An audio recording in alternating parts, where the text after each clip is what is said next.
আজ থেকে আমরা এই চ্যানেলে এএনএম এবং জিএনএম এর জন্য যে প্রিভিয়াস ইয়ার প্রশ্নগুলো আছে জীবনবিজ্ঞান এবং ভৌত বিজ্ঞানের, তো সেইগুলো আলোচনা করব এবং চেষ্টা করব যে অপশনগুলো আছে সেগুলো আলোচনার মাধ্যমে যে আমরা যাতে ম্যাক্সিমাম সিলেবাসটা কভার করতে পারি। তো সেইভাবে কিন্তু আমরা এখানে পড়ব। এবার এখানে আজকে আমরা ২০২৫ সালের যে জীবনবিজ্ঞান প্রশ্নগুলো ছিল ৪০ টা প্রশ্ন, টোটাল মার্কস হচ্ছে ৫০। তো সেইটা আজকে আলোচনা করব এবং পরের দিন আমরা ভৌত বিজ্ঞান। তো এইভাবে ২০২৫ থেকে আমরা শুরু করেছি, এইভাবে পিছিয়ে যাব এবং একটা করে কিন্তু আমরা সেটগুলো আলোচনা করব প্রিভিয়াস ইয়ার। তো যার মধ্যে আজকে আমরা ২০২৫ এর জীবন বিজ্ঞানটা আলোচনা করছি। তাহলে ANM and GNM previous year questions, এখানে লাইফ সায়েন্স আলোচনা করব আজকে ২০২৫ সালে। তো এখানে প্রথম প্রশ্ন, ক্রেটিনিজম এবং মিক্সিডিমা এর কারণ কি? এবং এখানে এই ৪ টি অপশন আছে। তো যার মধ্যে এই যে উত্তর যেটা, সেটা হচ্ছে থাইরক্সিনের স্বল্পক্ষরণ। তাহলে থাইরক্সিনের স্বল্পক্ষরণে কিন্তু এই ক্রিটিনিজম আর মিক্সিডেমা এগুলো হয়। তাহলে এই ক্রেটিনিজম, এই রোগটা হয় কাদের? এটা ছোটদের হয়। তাহলে ছোটদের ক্রেটিনিজম এবং বড়দের যেটা হবে, বড়দের হচ্ছে মিক্সিডিমা। এবার এখানে যে থাইরক্সিনের স্বল্পক্ষরণ, এই থাইরক্সিন হরমোনটা এটার জন্যে মানে এক কাজ করি যে এটা একটা গ্রন্থি থেকে ক্ষরিত হয়। এই গ্রন্থিটার নাম হচ্ছে থাইরয়েড। তাহলে থাইরক্সিন হরমোন ক্ষরিত হয় কোত্থেকে? থাইরয়েড থেকে। আর থাইরয়েড গ্রন্থিকে থাইরক্সিন হরমোনকে উদ্দীপিত করে, এটা এখানে লিখে দিই। তাহলে সেটা কি? থাইরয়েড স্টিমুলেটিং হরমোন, টিএসএইচ, যেটা কিন্তু পিটুইটারি থেকে ক্ষরিত, অগ্র পিটুইটারি। টিএসএইচ কিন্তু থাইরয়েড থেকে থাইরক্সিন হরমোন ক্ষরণ করে। আর এই যে থাইরয়েড গ্রন্থি, এখান থেকে যে হরমোন ক্ষরিত হলো থাইরক্সিন, এটা তৈরিতে একটা মৌল লাগে, একটা মৌল প্রয়োজন এবং একটা অ্যামাইনো অ্যাসিড। আমি এখানে এ লিখে রাখলাম। এটা কি বলছি? অ্যামাইনো অ্যাসিড, একটা মৌল লাগে। এবার মৌলটা কি? মৌলটা হচ্ছে আয়োডিন। এবার আমরা পড়ে থাকবো যে আয়োডিনের অভাবে গলগণ্ড হয়। বেশ। আর অ্যামাইনো অ্যাসিড যেটা লাগে তার নাম হচ্ছে টাইরোসিন। এবার এই টাইরোসিন এটা কি একটা? এটা একটা নন এসেনশিয়াল, নন এসেনশিয়াল, নন এসেনশিয়াল অ্যামাইনো অ্যাসিড। নন এসেনশিয়াল মানে এটা আমাদের শরীরে কাজে লাগে না এমনটা নয়। যেটা আমাদের খাদ্যের মাধ্যমে গ্রহণ করতে হয় না, আমাদের শরীর সেটা তৈরি করতে পারে। তো সেটা হচ্ছে নন এসেনশিয়াল অ্যামাইনো অ্যাসিড। তো এরকম একটা নন এসেনশিয়াল অ্যামাইনো অ্যাসিড হচ্ছে টাইরোসিন। আর এই টাইরোসিন এইটা আমাদের তাহলে শরীরে তৈরি হয়। এবার কোথা থেকে তৈরি হয়? একটা অ্যামাইনো অ্যাসিড যার নাম ফিনাইল অ্যালানিন। আমি পি আর এ লিখে দিলাম। Phenylalanine. এ ফিনাইল, এ অ্যালানিন। এটা কিন্তু একটা ফিনাইল অ্যালানিন একটা অপরিহার্য অ্যামাইনো অ্যাসিড। এটা কিন্তু এসেনশিয়াল। এসেনশিয়াল আমি লিখে দিলাম এ, এসেনশিয়াল অ্যামাইনো অ্যাসিড। তাহলে এই যে ফিনাইল অ্যালানিন, এটা চেঞ্জ হয় টাইরোসিন। তাহলে টাইরোসিন অ্যামাইনো অ্যাসিড তৈরি হয় কোত্থেকে? ফিনাইল অ্যালানিন থেকে। আর একটা উৎসেচক এটা তৈরি করতে সাহায্য করে, সেটা হচ্ছে ফিনাইল অ্যালানিন হাইড্রক্সিলেজ। এটা মনে না রাখলেও আশা করি চলবে। কিন্তু এটা আমরা মনে রাখবো যে ফিনাইল অ্যালানিন একটা এসেনশিয়াল অ্যামাইনো অ্যাসিড এবং টাইরোসিন একটা নন এসেনশিয়াল অ্যামাইনো অ্যাসিড, যেটা তৈরি হয় টাইরোসিনটা ফিনাইল অ্যালানিন থেকে। তো এগুলো মনে রাখবো। এবার এখানে থাইরক্সিনের অধিকক্ষরণ বলছে। থাইরক্সিনের অধিকক্ষরণে একটা রোগ হয়, তো যার নাম হচ্ছে হাইপার থাইরয়েডিজম। এটাকে আমরা এক ধরনের গলগণ্ডও বলতে পারি। Hyper thyroidism. তাহলে এটা কিসের জন্য হবে? থাইরক্সিন হরমোনের অধিকক্ষরণ। আর গ্রোথ হরমোনের ওর নাম হচ্ছে সোমাটোট্রপিক হরমোন। যেটা ক্ষরিত হয় কোথা থেকে? এটা ক্ষরিত হয় অগ্র পিটুইটারি থেকে। অগ্র পিটুইটারি। এবার আমরা জানি যে পিটুইটারিকে কি বলে? পিটুইটারিকে বলে মাস্টার গ্ল্যান্ড। বেশ, তাহলে এই যে এই গ্রোথ হরমোন এর বেশি ক্ষরণ যদি হয়, তাহলে বড়দের একটা রোগ হয় আর ছোটদের এক ধরনের রোগ হয়। তাহলে ছোটদের যে রোগটা হয়, তো সেই তার নাম কি বলবো? তার নাম বলবো জাইগ্যান্ডিজম, যাকে বাংলায় বলবো অতিকায়ত্ত। অতিকায়ত্ত বা জাইগ্যান্ডিজম। আমি একটু বেশি ইনফরমেশনই দিচ্ছি, যাতে একটা প্রশ্ন থেকে অনেকগুলো জায়গা কিন্তু কভার করা যায়। বেশ। আর বড়দের ক্ষেত্রে যে রোগটা হবে সেটা হচ্ছে অ্যাক্রোমেগালি।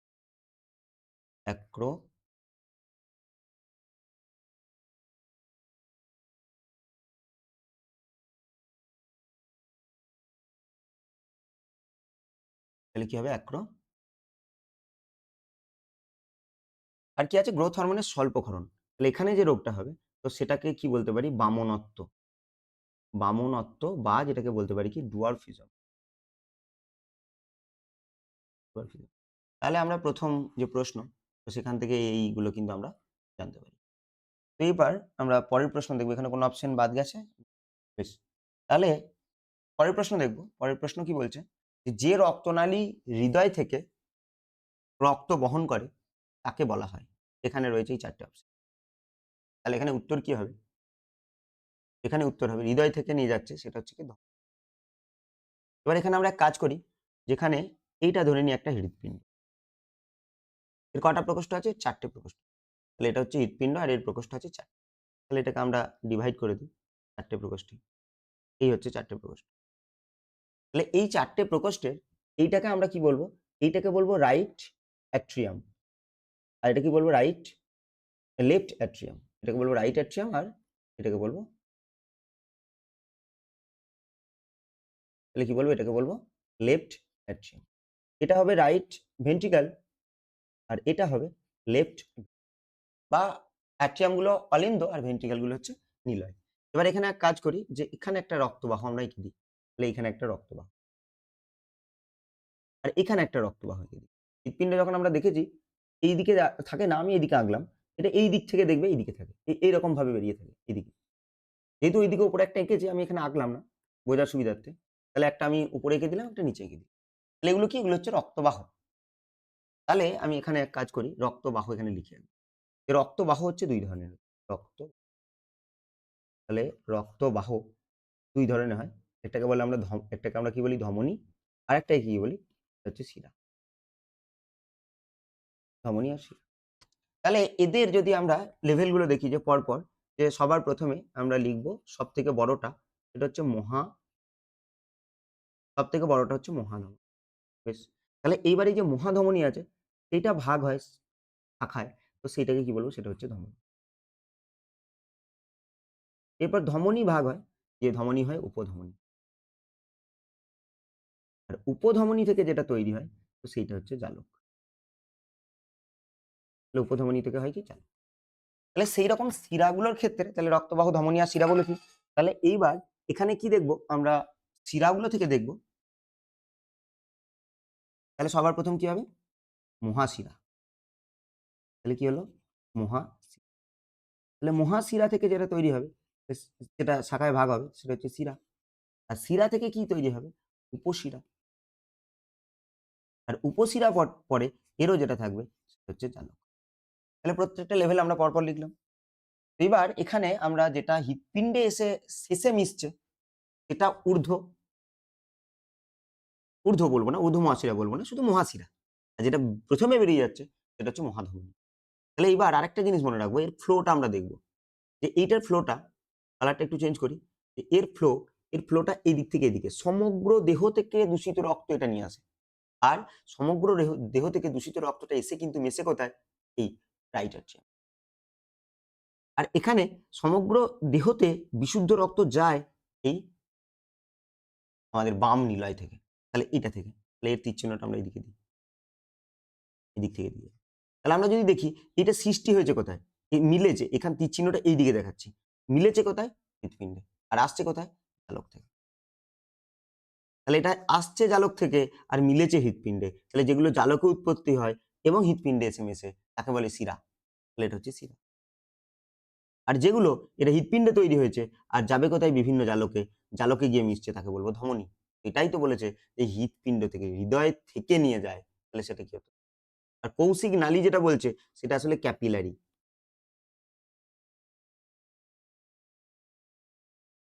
ওই জালকগুলোকে এক একটা কি বলছি? ক্যাপিলারি। আর ভেনিউল যেটাকে বলছি সেটাই তো এইটা, এই উপশিরা। তাহলে ভেনিউলের বাংলা হচ্ছে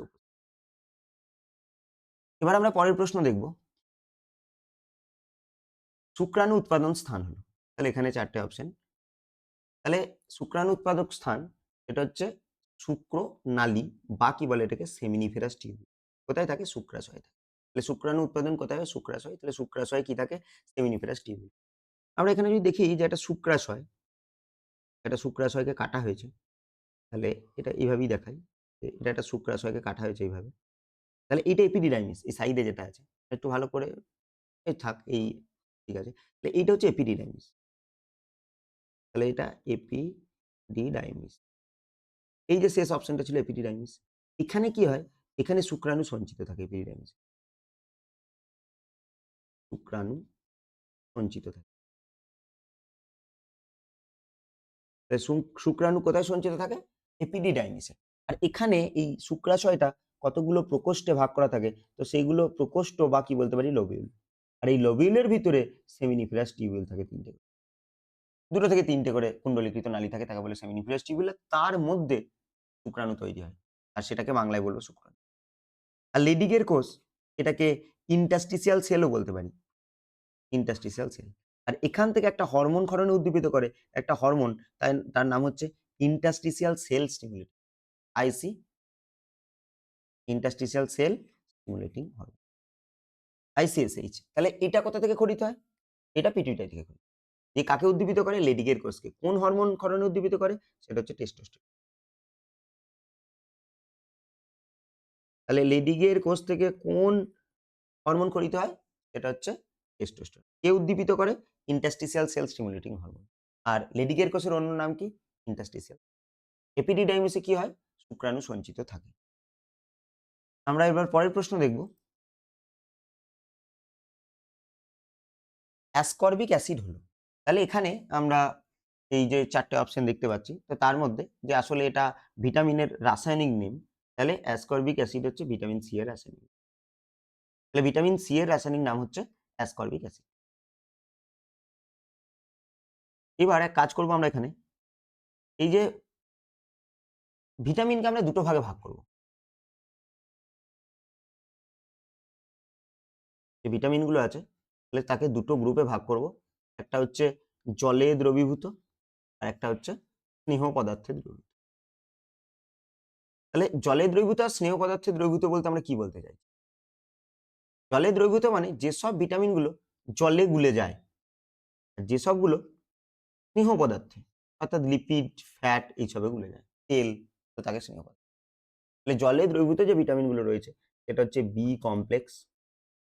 আমরা জানি যে বি একটা ভিটামিন নয়, অনেকগুলো আছে। B1, B2, B3, B5, B6, B7, B9, B12 এসব রয়েছে। তো সেগুলোকে একসাথে বলছি বি কমপ্লেক্স। আর একটা হচ্ছে কি সি। তাহলে এই ভিটামিন বি কমপ্লেক্স আর ভিটামিন সি এগুলো জলে দ্রবীভূত হয়। আর বাকি যেগুলো আছে এ, ডি, ই আর কে এগুলো কিন্তু স্নেহ পদার্থে দ্রবীভূত হয়। এবার এখান থেকে অনেক সময় জিজ্ঞাসা করে যে মূত্রের মাধ্যমে নির্গত হয় কোন ভিটামিন? তাহলে পরিষ্কার বুঝতে পারছি যেগুলো জলে দ্রবীভূত হয় সেগুলো মূত্রের মাধ্যমে নির্গত হয় অর্থাৎ বি এবং সি। অনেক সময় জিজ্ঞাসা করে যে হাইপার ভিটামিনোসিস কি? তাহলে কি বলছে হাইপার ভিটামিনোসিস কি? Hyper vitaminosis. তাহলে হাইপার ভিটামিনোসিস মানে শরীরে ভিটামিনের পরিমাণ বেড়ে যাওয়া। তাহলে শরীরে ভিটামিন বেড়ে যাওয়া। শরীরে ভিটামিনের পরিমাণ বৃদ্ধি পাওয়াকে হাইপার ভিটামিনোসিস বলে। তাহলে এবার যদি বলি হাইপার ভিটামিনোসিস কার হতে পারে? তাহলে আমরা কার বলবো? এই এ, ডি, ই, কে এগুলোরই হতে পারে। তাহলে হাইপার ভিটামিনোসিস কার হতে পারে? হতে পারে vitamin A, vitamin D, vitamin E আর ভিটামিন কে। কারণ এগুলো আমাদের স্নেহ পদার্থে সঞ্চিত থাকে। জলে দ্রবীভূত হয় না। কিন্তু যে ভিটামিনগুলো জলে দ্রবীভূত হয় সেগুলো তো জলের মাধ্যমে দেহের বাইরে বেরিয়ে যায়। তাই এখান থেকে প্রশ্ন যদি করে যে মূত্রের মাধ্যমে নির্গত কে হয়? তাহলে ভিটামিন বি এবং ভিটামিন সি। আর যদি বলি যে ওই উম হাইপার ভিটামিনোসিস এর কারণ কি? তাহলে এ, ডি, ই এবং কে বলব। তাহলে ভিটামিন সি এর রাসায়নিক নাম হচ্ছে অ্যাসকর্বিক অ্যাসিড। ভিটামিন এ এর রাসায়নিক নাম কি? আমরা জানি ভিটামিনের অভাবে রাতকানা হয়। আর আমরা জানি যে রাতকানা চোখ সংক্রান্ত রোগ। আর চোখে একটা স্তর আছে যার নাম হচ্ছে রেটিনা। তো সেখান থেকে আমাদের মনে থাকবে যে ভিটামিন এ এর রাসায়নিক নাম হচ্ছে রেটিনয়েড। এটাকে অ্যাজোরপ্যাথলও বলে।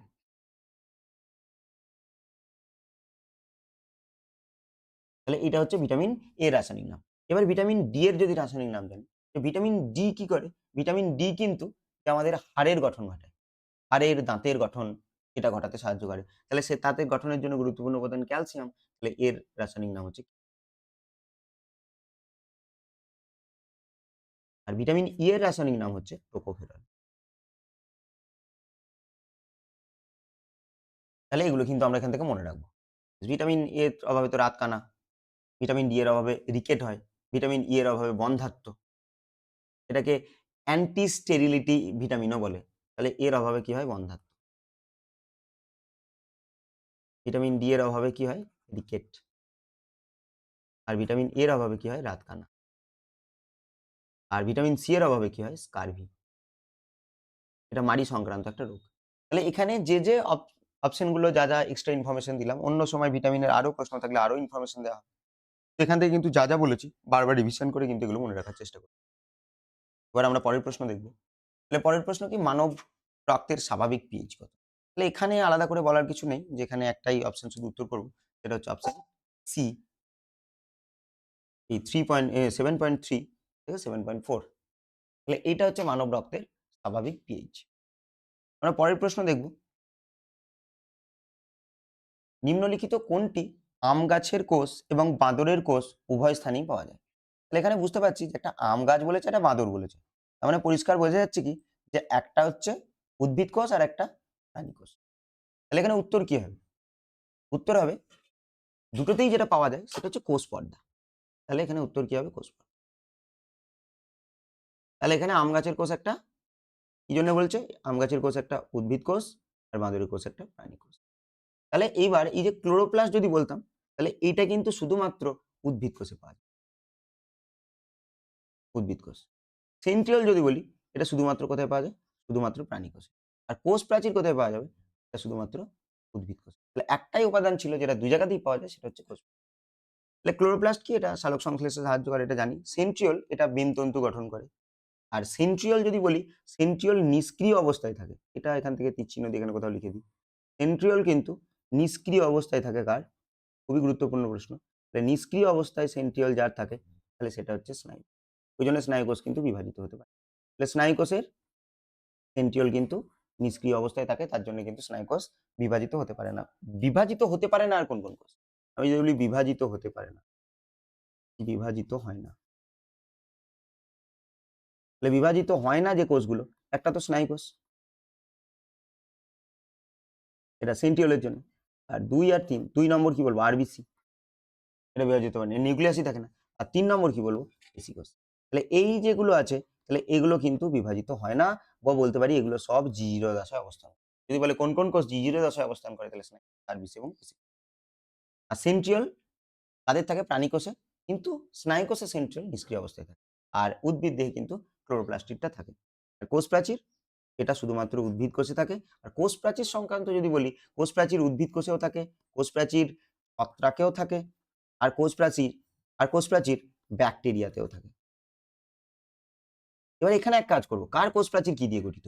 উদ্ভিদের কোষ প্রাচীর গঠিত সেলুলোজ দিয়ে, ছত্রাকের কোষ প্রাচীর কাইটিন দিয়ে, আর ব্যাকটেরিয়ার কোষ প্রাচীর পেপটাইডোগ্লাইকান দিয়ে,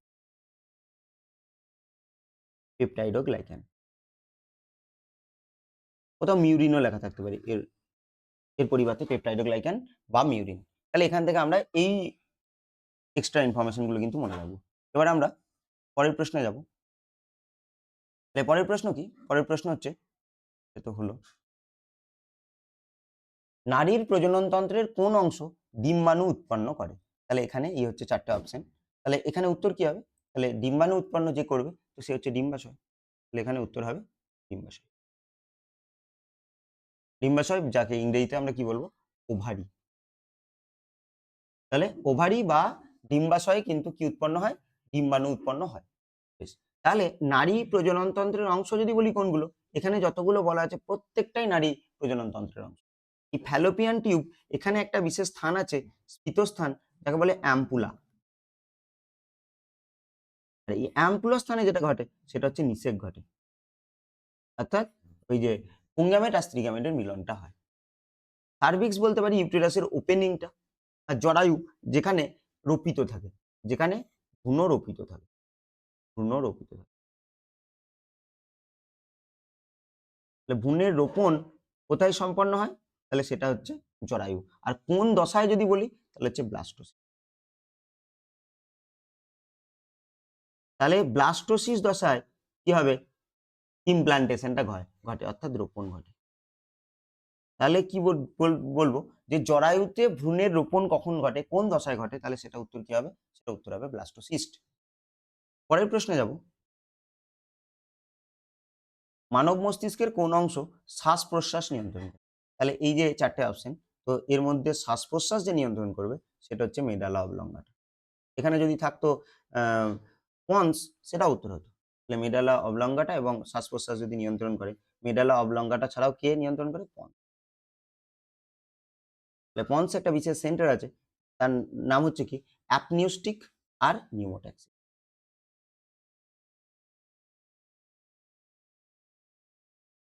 অ্যাপনিউস্টিক, নিউমোট্যাক্সি। এগুলো কিসের জন্য দায়ী? এগুলো দায়ী হচ্ছে অ্যাপনিউস্টিক আর নিউমোট্যাক্সিস, এগুলো দায়ী হচ্ছে কিসের জন্য? শ্বাস-প্রশ্বাস। এছাড়াও মেডালা অবলঙ্গাটা।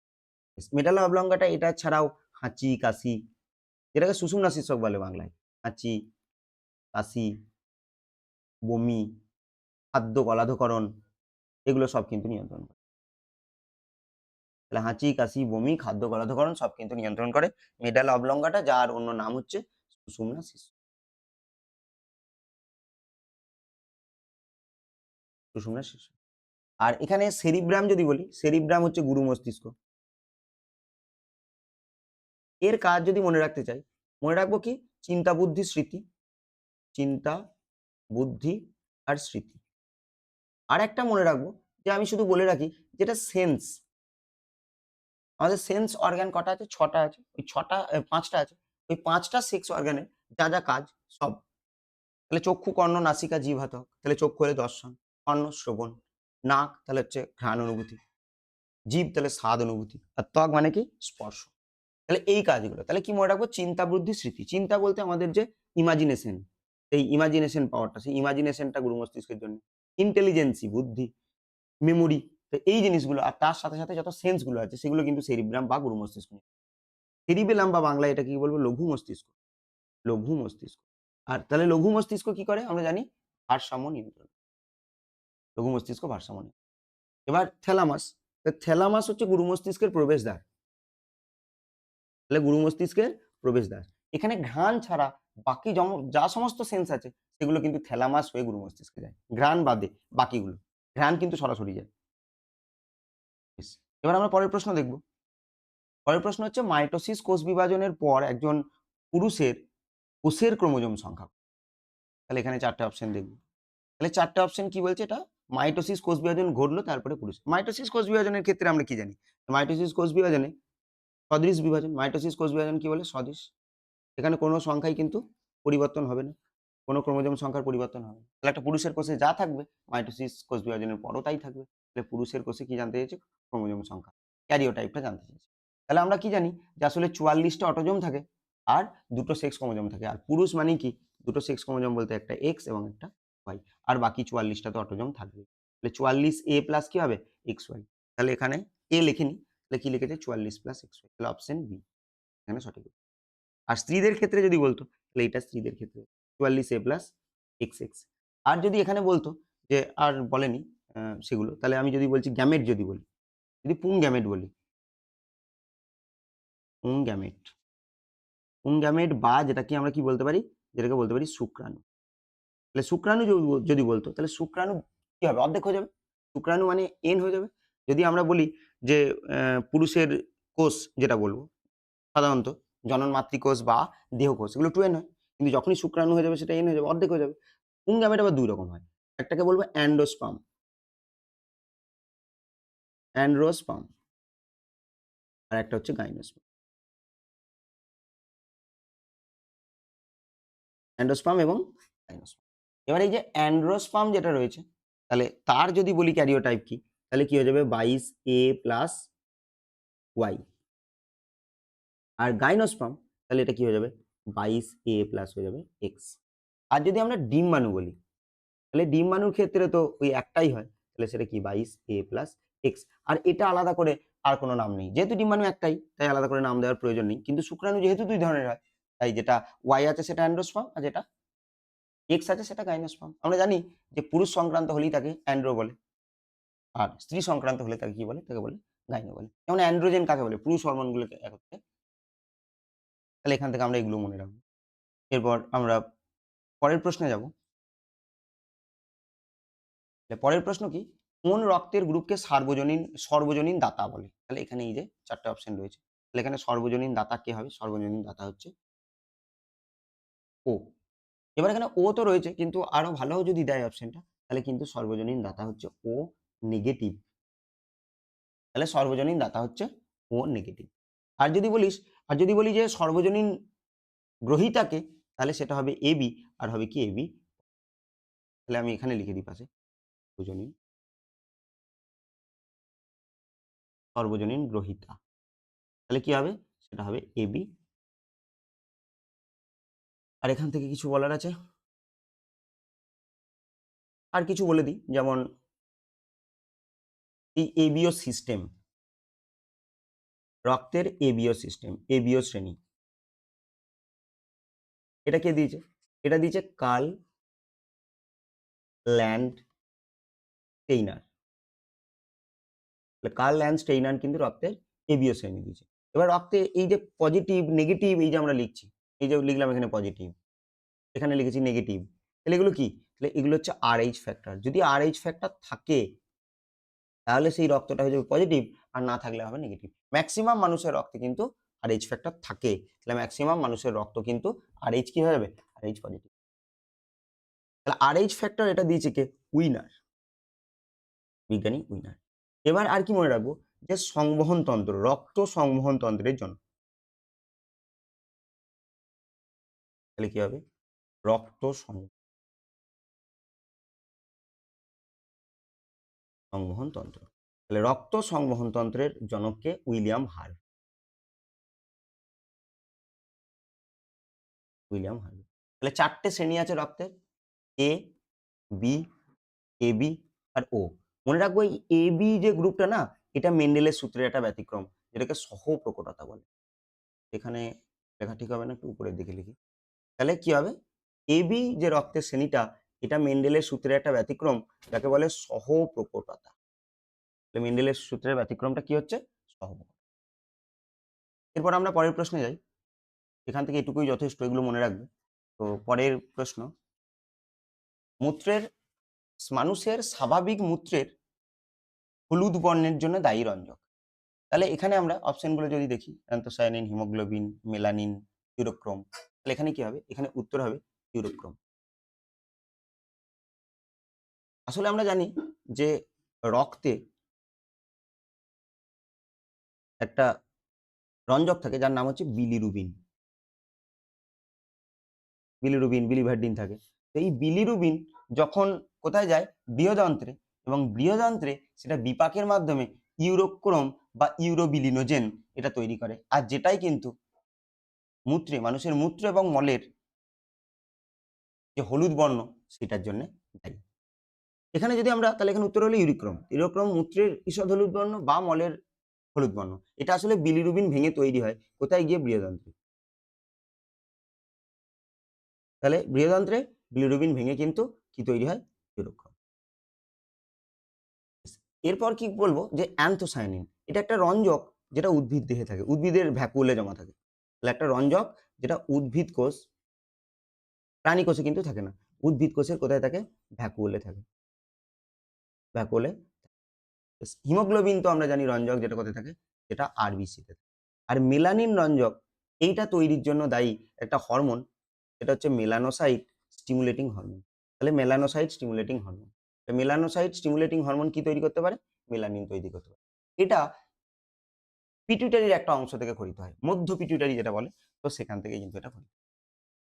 আর এছাড়াও মেলানিন তৈরির জন্য টাইরোসিনও কিন্তু দায়ী। একটু আগে আমরা বলেছিলাম যে টাইরোসিন একটা নন essential amino acid.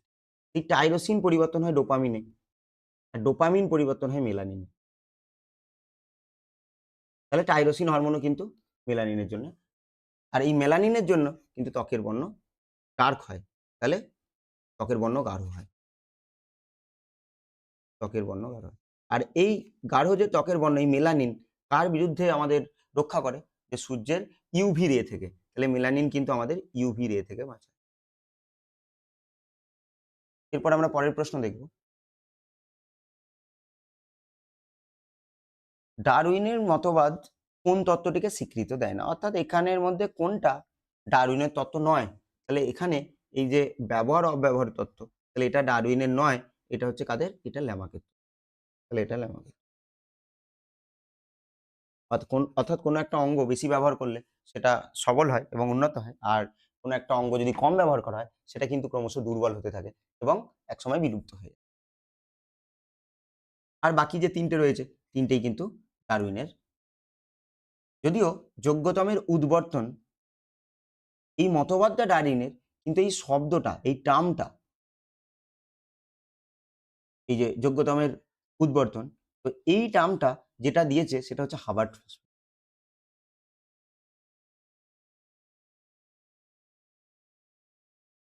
Survival of the fittest. তাহলে এই টার্মটা দিয়েছে হাবার্ট স্পেন্সার। আর যদি বলি যে মতবাদটা কে দিয়েছে? অবশ্যই মতবাদটা দিয়েছে কিন্তু ডারউইন। তাহলে এখানে উত্তর কি হবে? উত্তর কিন্তু সঠিক উত্তর হবে অবশ্যই ব্যবহার অব্যবহার তত্ত্ব। এবার আমরা পরের প্রশ্নে যাব। তাহলে পরের প্রশ্ন কি? যে হরমোনটি মূত্রত্যাগ পদ্ধতিকে প্রভাবিত করে। তাহলে এখানে উত্তর কি হবে? উত্তর হবে ভেসোপ্রেসিন। ভেসোপ্রেসিনের অন্য নাম কি? ভেসোপ্রেসিনের অন্য নাম হচ্ছে এডিএইচ।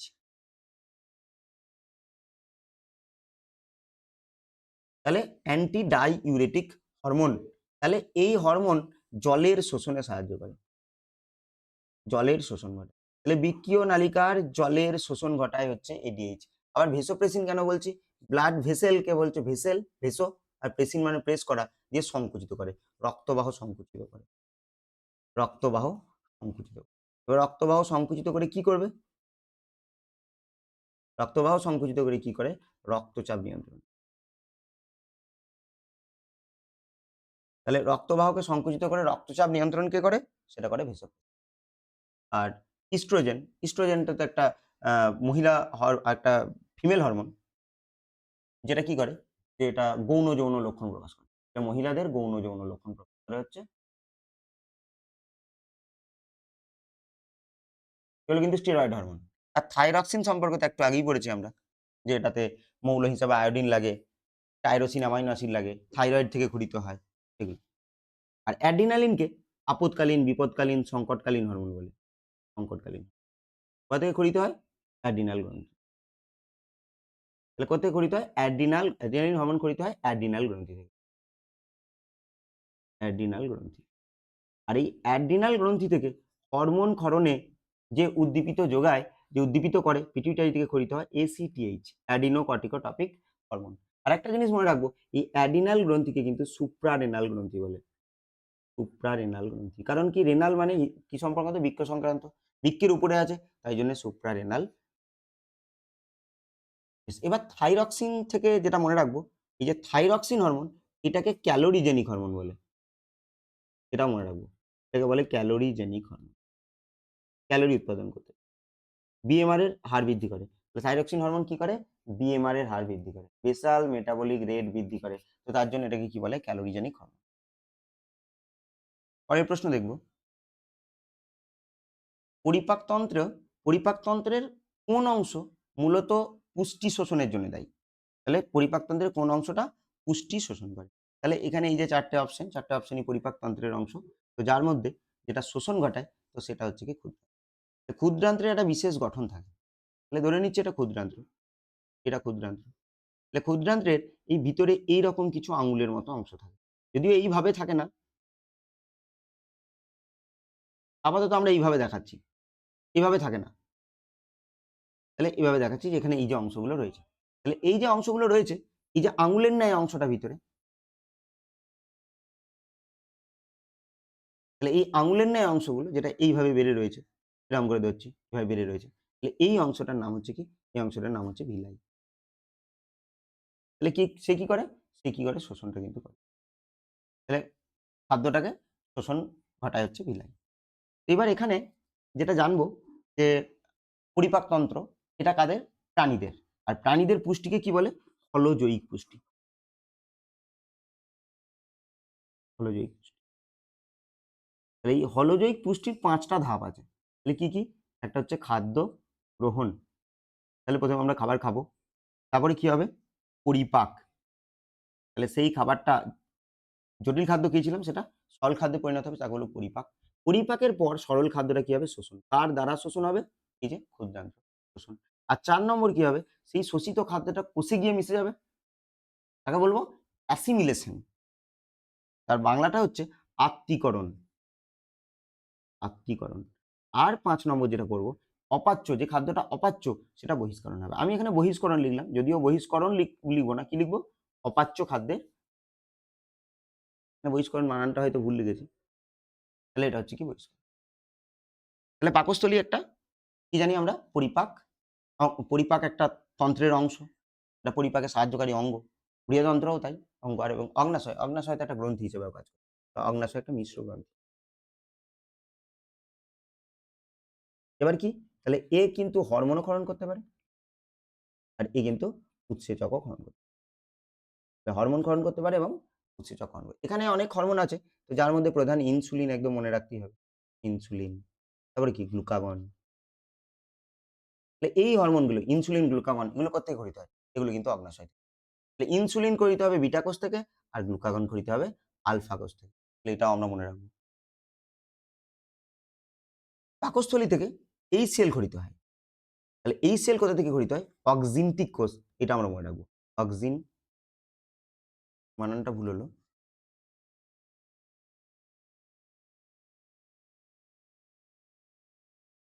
অক্সিনটিক সেল। তাহলে অক্সিনটিক সেল থেকে কি খরিত হয়? এই সেল। তাহলে যদি বলি পাকস্থলীর কোথা থেকে এই সেল খরিত হয়? তাহলে পাকস্থলীর অক্সিনটিক কোষ থেকে। এবার আমরা পরের প্রশ্নে যাব। সবুজ পাতার কোষে যে অংশে আলোক বিক্রিয়া সম্পন্ন। তাহলে সহজ প্রশ্ন। তাহলে আমরা জানি যে সালোক সংশ্লেষ কোথায় ঘটে? তাহলে এখানে উত্তর কি হবে? আলোক বিক্রিয়া যেহেতু বলছে, ক্লোরোপ্লাস্টের হবে গ্রানা। তাহলে প্রথমে আমরা দেখব যে এটা কি সালোক সংশ্লেষ সংক্রান্ত। সালোক সংশ্লেষ বা কি বলবো? ফটোসিনথেসিস। সালোক সংশ্লেষ বা ফটোসিনথেসিস এটা কিন্তু দুটো দশায় সম্পন্ন হয়। তাহলে একটা আলোক দশা আর একটা আলোক নিরপেক্ষ দশা, বা যেটাকে আমরা বলে দিই অন্ধকার দশা। অন্ধকার দশা কিন্তু আলোর উপস্থিতিতেও ঘটতে পারে, কিন্তু আলোক দশা কিন্তু আলোর উপস্থিতিতে ঘটবে না। বেশ, তাহলে আলোক দশা, এই আলোক দশা হবে কোথায়? ক্লোরোপ্লাস্টের গ্রানায়। আর গ্রানাতে হবে আলোক দশা। আর অন্ধকার দশা যেটা হবে ক্লোরোপ্লাস্টের স্ট্রোমা। তাহলে এটা এখান থেকে আর কি বলবো যে আলোক দশায় যে দুটো ফটোসিস্টেম কাজে লাগে, একটা হচ্ছে ফটোসিস্টেম 1 আর একটা হচ্ছে ফটোসিস্টেম। ফটোসিস্টেম 1 মনে রাখবো যে 700 nm তরঙ্গদৈর্ঘ্যে আলো শোষণ করতে পারে, আর এটা 680 nm তরঙ্গদৈর্ঘ্যে আলো শোষণ। এখানে ইনফরমেশন আরো অনেক বলা যায়। তো আপাতত আমরা কি করব যে এইটুকুই মনে রাখি। পরে আবার কখনো সালোক সংশ্লেষের প্রশ্ন আসলে আরেকটু আলোচনা করব।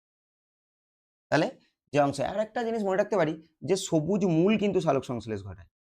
সবুজ মূলেও কিন্তু সালোক সংশ্লেষ হয়। তাহলে এইরকম যদি বলি একটা উদাহরণ, সেটা হচ্ছে গুলঞ্চ। তাহলে গুলঞ্চের মূলে কিন্তু সালোক সংশ্লেষ হয়, এটা মনে রাখবো। এবার আমরা পরবর্তী প্রশ্ন দেখব। তাহলে নিম্নলিখিত কোনটি স্টেরয়েড হরমোন নয়? একটু আগে আমরা স্টেরয়েড হরমোন একটা দেখেছি, ইস্ট্রোজেন। তাহলে এবার দেখি যে সাধারণত সেক্স হরমোনগুলো সব স্টেরয়েড হরমোন হয়। তাহলে সেইটা দেখলেই আমরা বুঝতে পারবো এখানে উত্তর হবে থাইরক্সিন। তাহলে অ্যালডোস্টেরন এটা একটা স্টেরয়েড হরমোন, ইস্ট্রোজেন, অ্যান্ড্রোজেন এগুলো সব স্টেরয়েড হরমোন। যদি দেখি যে অ্যালডোস্টেরন কোথা থেকে খরিত হয়, তাহলে অ্যালডোস্টেরন খরিত হয় অ্যাড্রিনাল গ্রন্থি থেকে। অ্যাড্রিনাল গ্রন্থি থেকে। এবার অ্যাড্রিনাল গ্রন্থির না কি আছে? কর্টেক্স আছে আর মেডালা আছে। কর্টেক্স আর মেডালা। তাহলে কোথা থেকে? এই মেডালা থেকে যেটা খরিত হয় সেটা হচ্ছে অ্যাড্রিনালিন। আর কর্টেক্স অঞ্চলটাকে ৩ টে ভাগে ভাগ করব। জোনা গ্লোমেরুলোসা, জোনা ফ্যাসিকুলাটা, জোনা রেটিকুলারিস। তাহলে এই যে জোনা গ্লোমেরুলোসা এখান থেকে খরিত হয়, তাহলে এখান থেকে। আর ফ্যাসিকুলাটা থেকে যেটা খরিত হয় সেটা হচ্ছে কর্টিসল। আর এখান থেকে খরিত হয় সেক্স হরমোন। সেক্স হরমোন কিন্তু শুধুমাত্র যে শুক্রাশয় ডিম্বাশয় থেকে খরিত হয় তাই না, অ্যাড্রিনালের কর্টেক্স থেকেও ক্ষরিত হয়। যার নাম জোনা রেটিকুলারিস, পুরো নামগুলো লিখলাম না, এটা হচ্ছে জোনা গ্লোমেরুলোসা। এই গ্লোমেরুলোসার জি লিখেছি, আর জোনা মানে একটা নির্দিষ্ট স্থান জোন, তো বাকিগুলো শুধু আমি ওই জোনাটা বাদ দিয়ে লিখেছি। জোনা গ্লোমেরুলোসার জি, জোনা ফ্যাসিকুলাটার এফ, জোনা রেটিকুলারিস আর, তাহলে সেখান থেকে সেক্স হরমোন, এখান থেকে কর্টিসল, আর এখান থেকে অ্যালডোস্টেরন। আর অ্যালডোস্টেরন কিন্তু বৃক্কীয় নালিকায় সোডিয়ামের পুনঃবিশ্লেষণে সাহায্য করে। যেরকম আমরা দেখেছিলাম জলের পুনঃবিশ্লেষণে সাহায্য কে করে? এডিএইচ একটু আগেই দেখলাম। তাহলে সোডিয়ামের পুনঃবিশ্লেষণে সাহায্য করে অ্যালডোস্টেরন। ইস্ট্রোজেন এই তো দেখলাম এগুলো। অ্যান্ড্রোজেন, অ্যান্ড্রোজেন কি বলে? পুরুষ হরমোনকে অ্যান্ড্রোজেন বলে।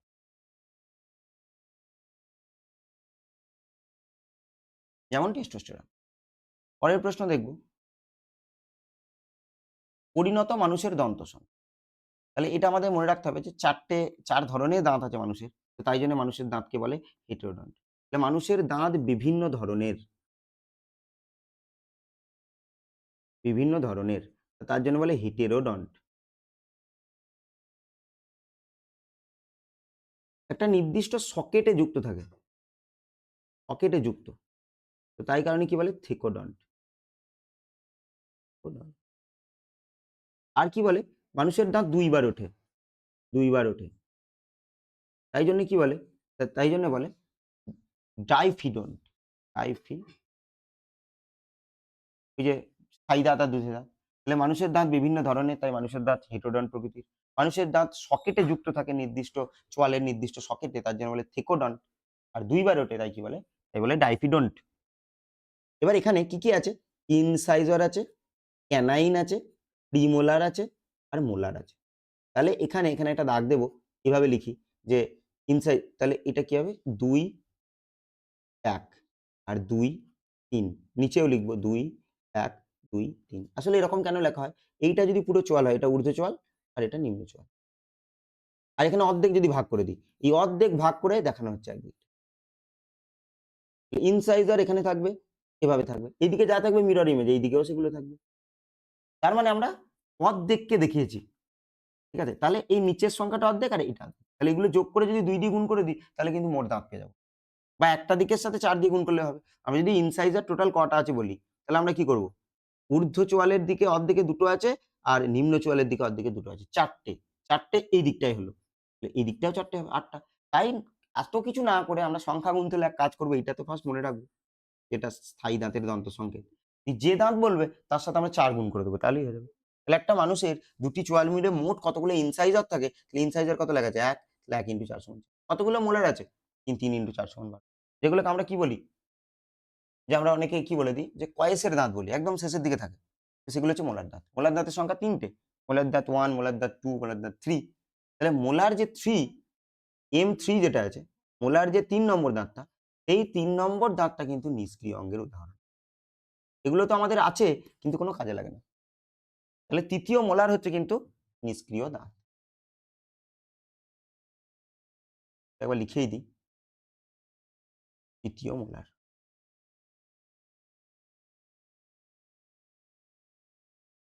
তাহলে তৃতীয় মোলার। এছাড়া ক্যানাইনটাও নিষ্ক্রিয়। মানুষের ক্ষেত্রে ক্যানাইনও কিন্তু নিষ্ক্রিয়। তাহলে এখানে অপশন কোনটা হবে? 2, 1, 2, 3 যেটা আছে হবে। তাহলে 2, 1 এই তো। তাহলে কি হবে? ইনসাইজার, ক্যানাইন, প্রিমোলার আর মোলার। পরের প্রশ্নে যাব। তাহলে পরের প্রশ্ন কি? মানব হৃদয়ের হৃদযন্ত্র সাধারণত ও প্রাকৃতিক পেসমেকারটি হলো। তাহলে মানব হৃদয়ের হৃদযন্ত্রের সাধারণ ও প্রাকৃতিক পেসমেকার। তাহলে এখানে অপশন কি আছে? 4। এবার 4টে অপশনের মধ্যে এখানে কি হবে? এসএ নোড, সাইনোঅ্যাট্রিয়াল নোড, এটা হচ্ছে প্রাকৃতিক পেসমেকার। আর এভি নোড, এইটা হচ্ছে কি? Reserve pacemaker. তাহলে এটা প্রাকৃতিক, বা কি বলতে পারি যে প্রাকৃতিক ছন্দ নিয়ামক। তাহলে এটাকে বলবো প্রাকৃতিক ছন্দ নিয়ামক। আর যেটা এভি নোড আছে, তাহলে সেটাকে কি বলবো? রিজার্ভ পেসমেকার, বা বলবো সংরক্ষী ছন্দ নিয়ামক। সংরক্ষী ছন্দ নিয়ামক। তাহলে সংরক্ষী ছন্দ নিয়ামক হচ্ছে এভি নোড এবং প্রাকৃতিক ছন্দ নিয়ামক হচ্ছে এসএ নোড। এছাড়াও হিজের বান্ডিল, পার্কিনজি তন্তু, তাহলে এই যে জিনিসগুলো, তো এগুলোও কিন্তু এই বিভিন্ন এই এভি নোড, এসএ নোড যেরকম, এরা ওই যে হৃদস্পন্দনটাকে সৃষ্টি করতে পারে, ওরা একটা জায়গা থেকে অন্য জায়গায় নিয়ে যেতে পারে। তাহলে সবার প্রথমে একটা হৃদপিণ্ডে যদি এই 4 প্রকোষ্ঠযুক্ত হৃদপিণ্ড হয়, তাহলে এই অংশটায় এখানে থাকবে এসএ নোড, এখানে থাকবে এভি নোড। এগুলো জুড়ে থাকবে ইন্টারনোডীয় তন্তু। আর এখান থেকে কি থাকবে? হিজের বান্ডিল। তারপর এগুলো ভাগ হয়ে যাবে, এগুলো কি বলবো? এগুলো বলবো পারফিউম। এগুলো এইভাবে ছড়িয়ে যাবে। তাহলে এখান থেকে আপাতত এটাই মনে রাখবো। একটু আগেই দেখলাম যে আমরা রক্ত সংবহন তন্ত্রের জনক কে? তাহলে সেটা কে? সেটা হচ্ছে উইলিয়াম হার্ভে। এরপর পরের প্রশ্নে যাব।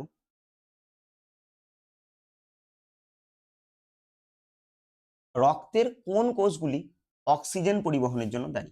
তাহলে এখানে যে অপশনগুলো রয়েছে, তো তার মধ্যে কি রয়েছে? প্লেটলেটস, বা যেটাকে আমরা বলি অণুচক্রিকা। প্লেটলেটস এর বাংলা হচ্ছে অণুচক্রিকা। জানি অণুচক্রিকা কি কাজ করে। তাহলে অণুচক্রিকা কিন্তু কিছু অক্সিজেন বহন করার জন্য নয়, এটা রক্ততঞ্চনের জন্য দায়ী। তাহলে এটা কি করে? এটা রক্ততঞ্চন ঘটায়। তাহলে রক্ততঞ্চন ঘটায় হচ্ছে। আর রক্ততঞ্চনের জন্য দায়ী একটা ভিটামিন, সেটা হচ্ছে ভিটামিন কে। কি হবে? Vitamin K. রক্ততঞ্চনের জন্য দায়ী যে ভিটামিন, সেটা হচ্ছে ভিটামিন কে। আর যদি বলি দায়ী মৌল কোনটা, সেটা বলবো ক্যালসিয়াম 2+। আর কোন রক্তকণিকা? সেটা হচ্ছে প্লেটলেটস। এবার লিম্ফোসাইট এক ধরনের শ্বেত রক্তকণিকা।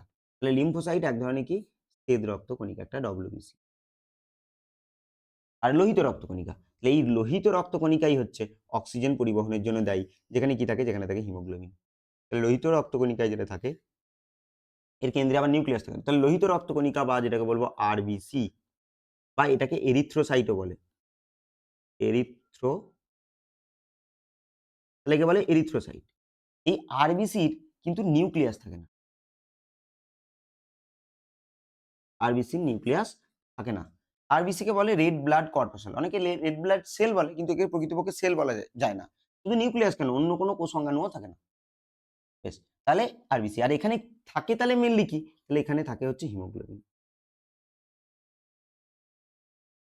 হিমোগ্লোবিন। এবার এটা যখন বললাম, এখানে একটা জিনিস মনে রাখবো, এই হিমোগ্লোবিন এর সাথে যদি অক্সিজেন যুক্ত থাকে, তাহলে সেটা তৈরি হয় অক্সি হিমোগ্লোবিন। Oxyhaemoglobin. আর যদি হিমোগ্লোবিনের সাথে CO2 যুক্ত থাকে, তাহলে কি বলা হবে? তাকে বলে কার্বামিনো হিমোগ্লোবিন। Carbamino haemoglobin. আর যদি হিমোগ্লোবিনের সাথে কার্বন মনোক্সাইড যুক্ত থাকে, তাহলে একে বলে কার্বক্সি।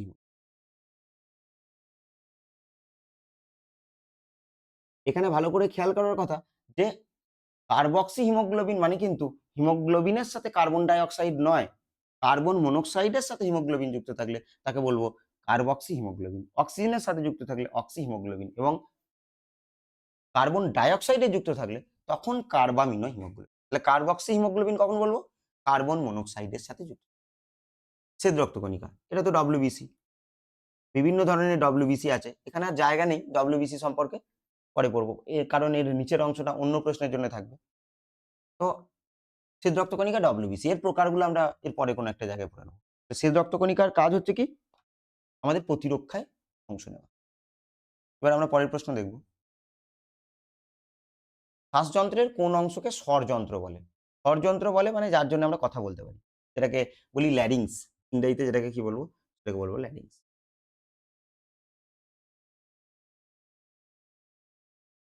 তাহলে এটা ল্যারিংস। এবার ফ্যারিংস যদি বলি, তাহলে ফ্যারিংস এর বাংলা হচ্ছে গলবিল, যার মধ্য দিয়ে কিন্তু শ্বাসবায়ু, খাদ্য উভয়ই যায়। তাহলে মুখ গহ্বর মানে আমাদের যে মুখবিবর, যেখানে গিয়ে উন্মুক্ত হচ্ছে মুখ গহ্বরটা, তো সেইটাই হচ্ছে গলবিল বা ফ্যারিংস, যেটা দিয়ে শ্বাসবায়ু খাদ্য দুটোই যায়। তারপরে দুটো ভাগে ভাগ হয়ে যায়। তারপরে দুটো ভাগে ভাগ হয়ে গিয়ে একটা হয়ে যায় ট্রাকিয়া। এইটা ধরে নিচ্ছি আমাদের মুখগহ্বর। আর এটা হচ্ছে আমাদের নাসাগহ্বর। এই মুখগহ্বর, এই মুখগহ্বর এই দিক থেকে আসছে, আর নাসাগহ্বর এই দিক থেকে আসছে। এই যে কমন প্যাসেজটা, এইটা হচ্ছে ফ্যারিংস। এটা হচ্ছে ফ্যারিংস। আর এই ফ্যারিংস এর পর দুটো ভাগে ভাগ হয়ে যায়। তাহলে একটা এদিকে চলে যায়, এটা হচ্ছে শ্বাসনালী ট্রাকিয়া, আর একটা এদিকে চলে যায়, এটা হচ্ছে গ্রাসনালী। তাহলে এইদিকে যেটা যাচ্ছে এটা হচ্ছে গ্রাসনালী, আর এই দিকটা শ্বাসনালী। আর এখানে একটা ছিদ্র থাকে যার নাম হচ্ছে গ্লটিস। আর গ্লটিসের উপর একটা মাংসল অংশ থাকে, যেটা ঢোক গেলার সময় এটা বন্ধ হয়ে যায়, তার নাম হচ্ছে এপিগ্লটিস। তাহলে আমরা যখন খাবার খাচ্ছি, সেই খাবারটা শ্বাসনালী দিয়ে না গিয়ে খাদ্যনালী দিয়ে যাচ্ছে কেন? কারণ সেখানে এপিগ্লটিস আছে যে গ্লটিসকে বন্ধ করে রাখছে। কিন্তু অনেক সময় আমাদের বিষম লেগে যায় যেটাকে বলি, তো সেটা কিন্তু ঠিকঠাক এপিগ্লটিসটা বন্ধ হয় না। তো সেই কারণে। অর্থাৎ আমরা ঢোক না গিলে যদি কোনো খাবার খেতে যাই, অর্থাৎ কথা বলার সময় এইজন্য অনেকে বলে যে কথা বলার সময় বলছি। খাবার খাওয়ার সময় অনেক সময় কি বলা হয় যে কথা বলতে বারণ করা হয়। কি কারণে? এই বিষমটা যাতে না লেগে যায়। আর ট্রাকিয়া যদি বলি, তাহলে ট্রাকিয়া হচ্ছে কোনটা? এই শ্বাসনালীটা। এই যে এটা গ্রাসনালী বললাম আর সামনে দিয়ে এটা চলে যাচ্ছে। তাহলে এইটা হচ্ছে ট্রাকিয়া বা এটা বলব শ্বাসনালী। আর ব্রঙ্কাই, এই যে শ্বাসনালীটা যদি ২ ভাগে ভাগ হয়ে যায়, তাহলে কি হবে দুটো? তাহলে শ্বাসনালী দুটো ব্রঙ্কাসে ভাগ হবে, দিয়ে কোথায় প্রবেশ করবে? ফুসফুসে। তাহলে এখান থেকে এটা মনে রাখবো। আর তাছাড়া যদি ট্রাকিয়া বলি, ট্রাকিয়া হচ্ছে শ্বাস অঙ্গ আরশোলা।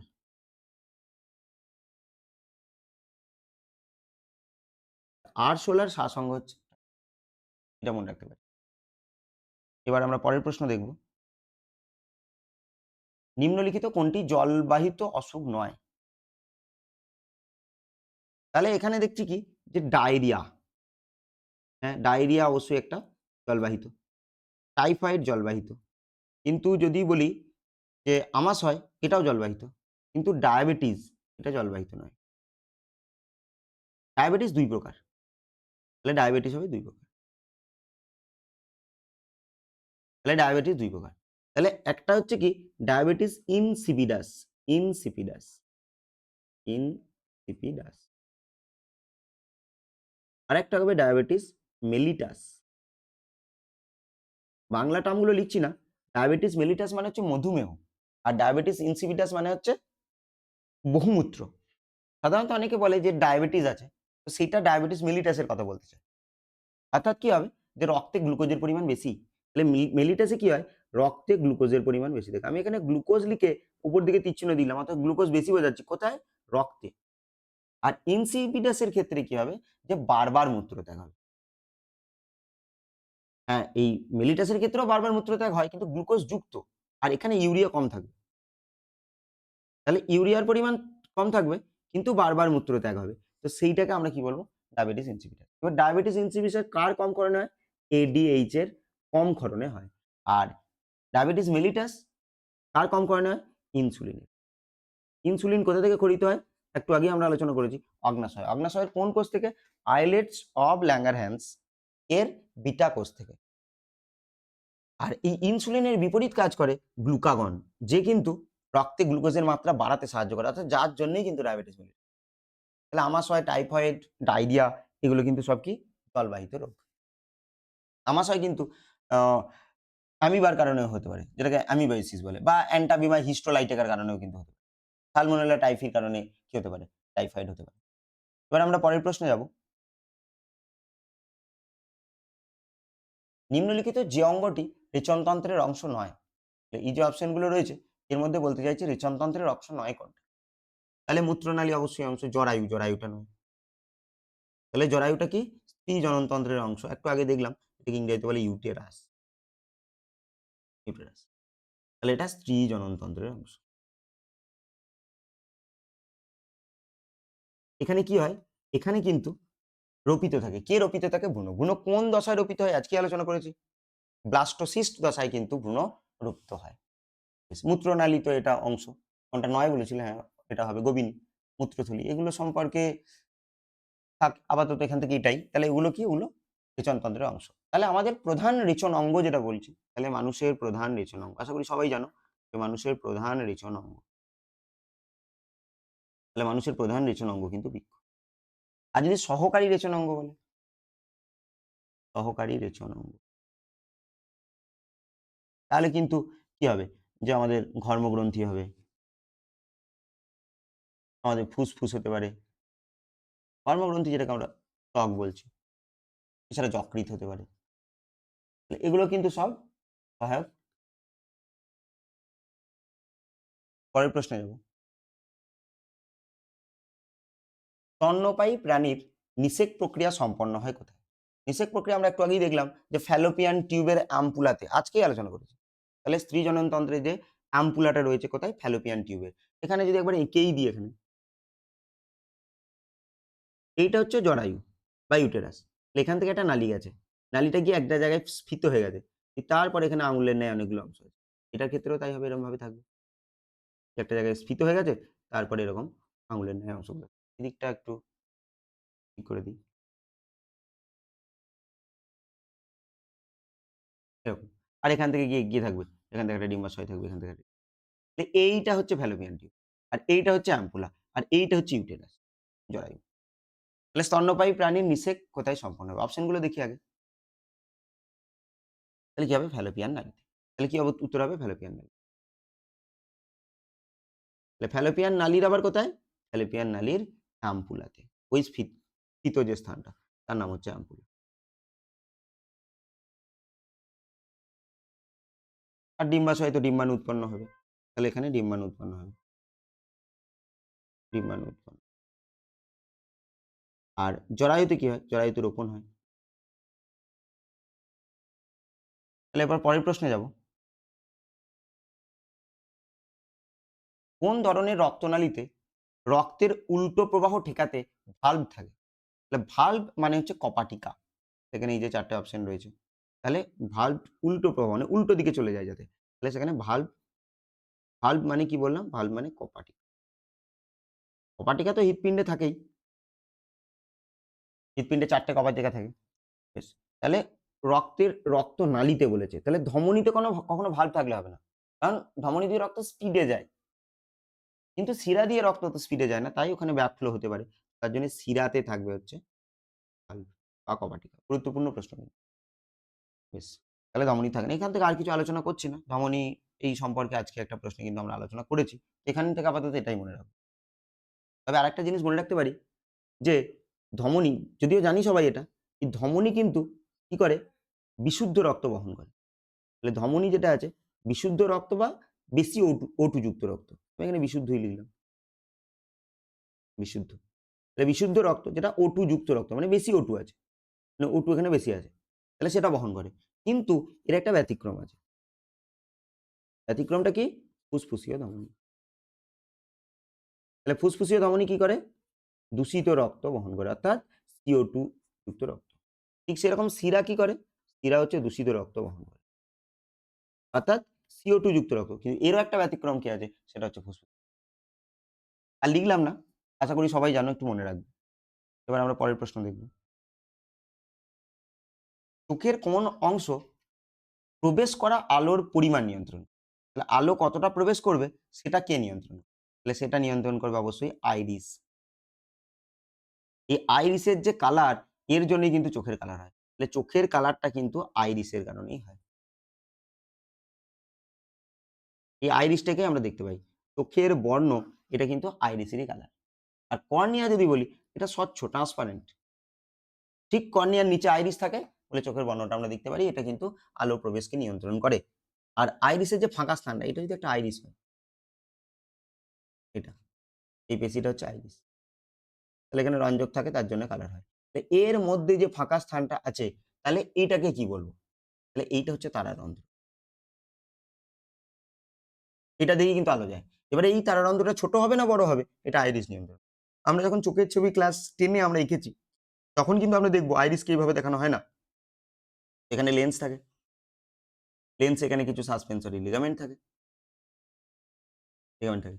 আর লিগামেন্টকে জুড়ে থাকে এটা হচ্ছে সিলিয়ারি বডি। আর এই সিলিয়ারি বডির সামনে এইভাবে একটা অংশ থাকে। আর এটা এইভাবে অংশ থাকে। এটা সাইড থেকে কেটে দেখানো হচ্ছে।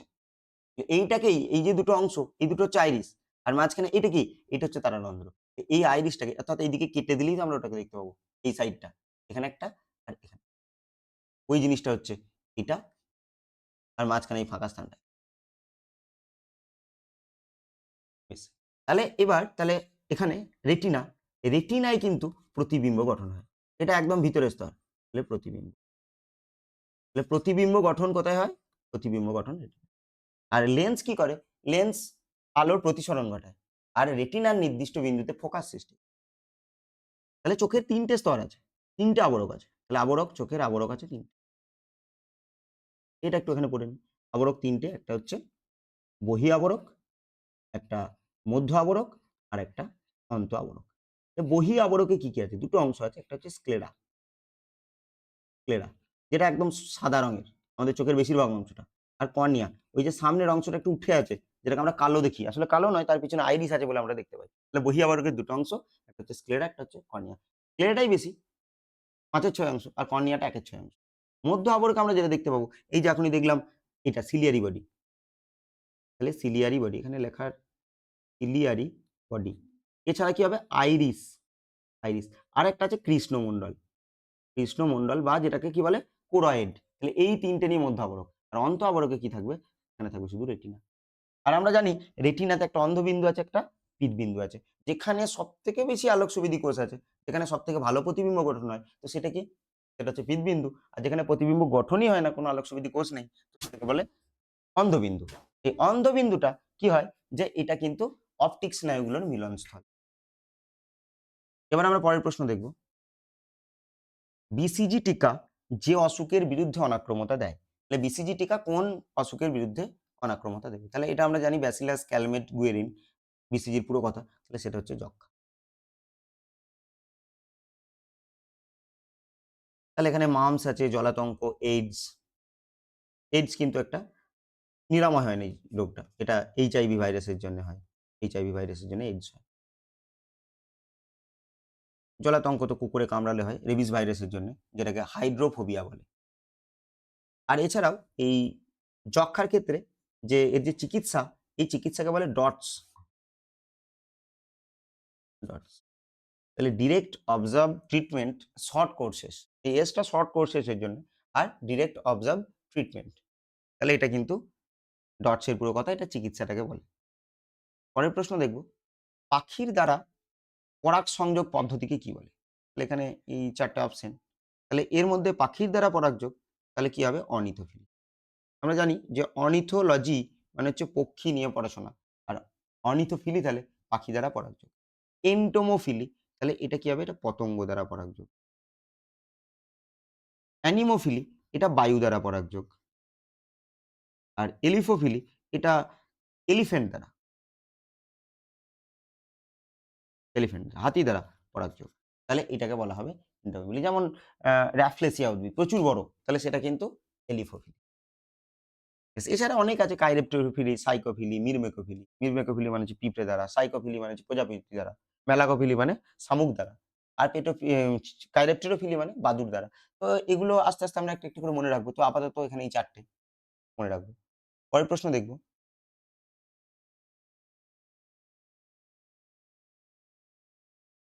সূর্যালোকের সাহায্যে ত্বকে কোন ভিটামিন তৈরি হয়? তাহলে এখানে এই হচ্ছে ৪ টে অপশন। আমরা ভিটামিনগুলো একটু আগেও পড়লাম কিছু। তাহলে সূর্যালোকের সাহায্যে ত্বকে ভিটামিন যেটা তৈরি হবে সেটা হচ্ছে ভিটামিন ডি।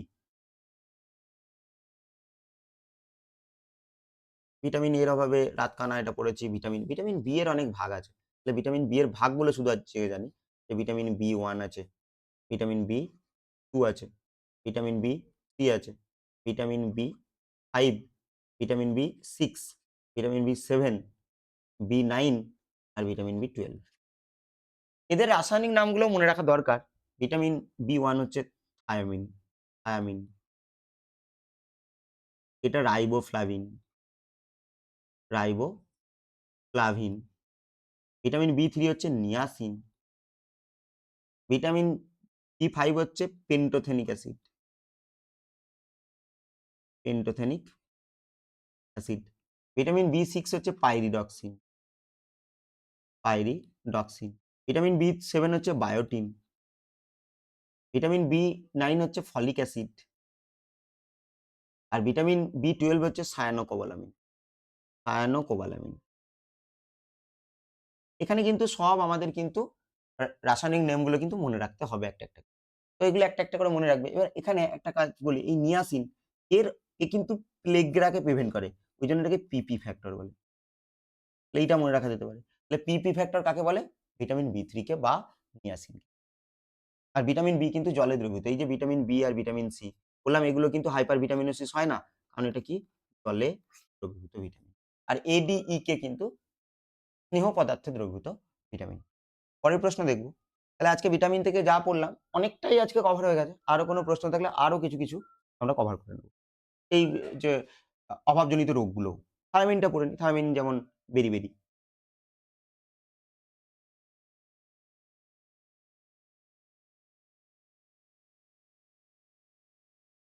পরের প্রশ্ন দেখব। এছাড়াও ভিটামিন B12 এ আ অ্যানিমিয়া, পার্নিসিয়াস অ্যানিমিয়া হয়। যাই হোক, এখান থেকে আপাতত এগুলোই পড়বে। আমরা এবার পরের প্রশ্ন দেখব। মানব হৃদয়ের কোন প্রকোষ্ঠে পেশির প্রাচীর সবথেকে মোটা হয়? তাহলে আজকে মানব হৃৎপিণ্ডও পড়েছিলাম। তাহলে এই ধরে নিচ্ছি এটা মানব হৃৎপিণ্ড। তার প্রকোষ্ঠ কটা আছে? তার ৪ টে প্রকোষ্ঠ আছে। তখনই বলেছি যে ৪ টে প্রকোষ্ঠ।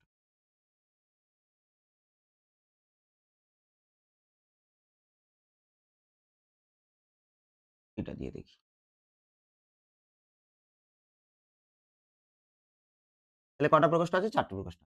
তাহলে এই ৪ টে প্রকোষ্ঠের এটাকে কি বলে? এটাকে বলে ডান অলিন্দ। এটাকে কি বলে? এটাকে বলে বাম অলিন্দ। এটাকে কি বলে? ডান নিলয়। আর এটাকে বলে বাম নিলয়।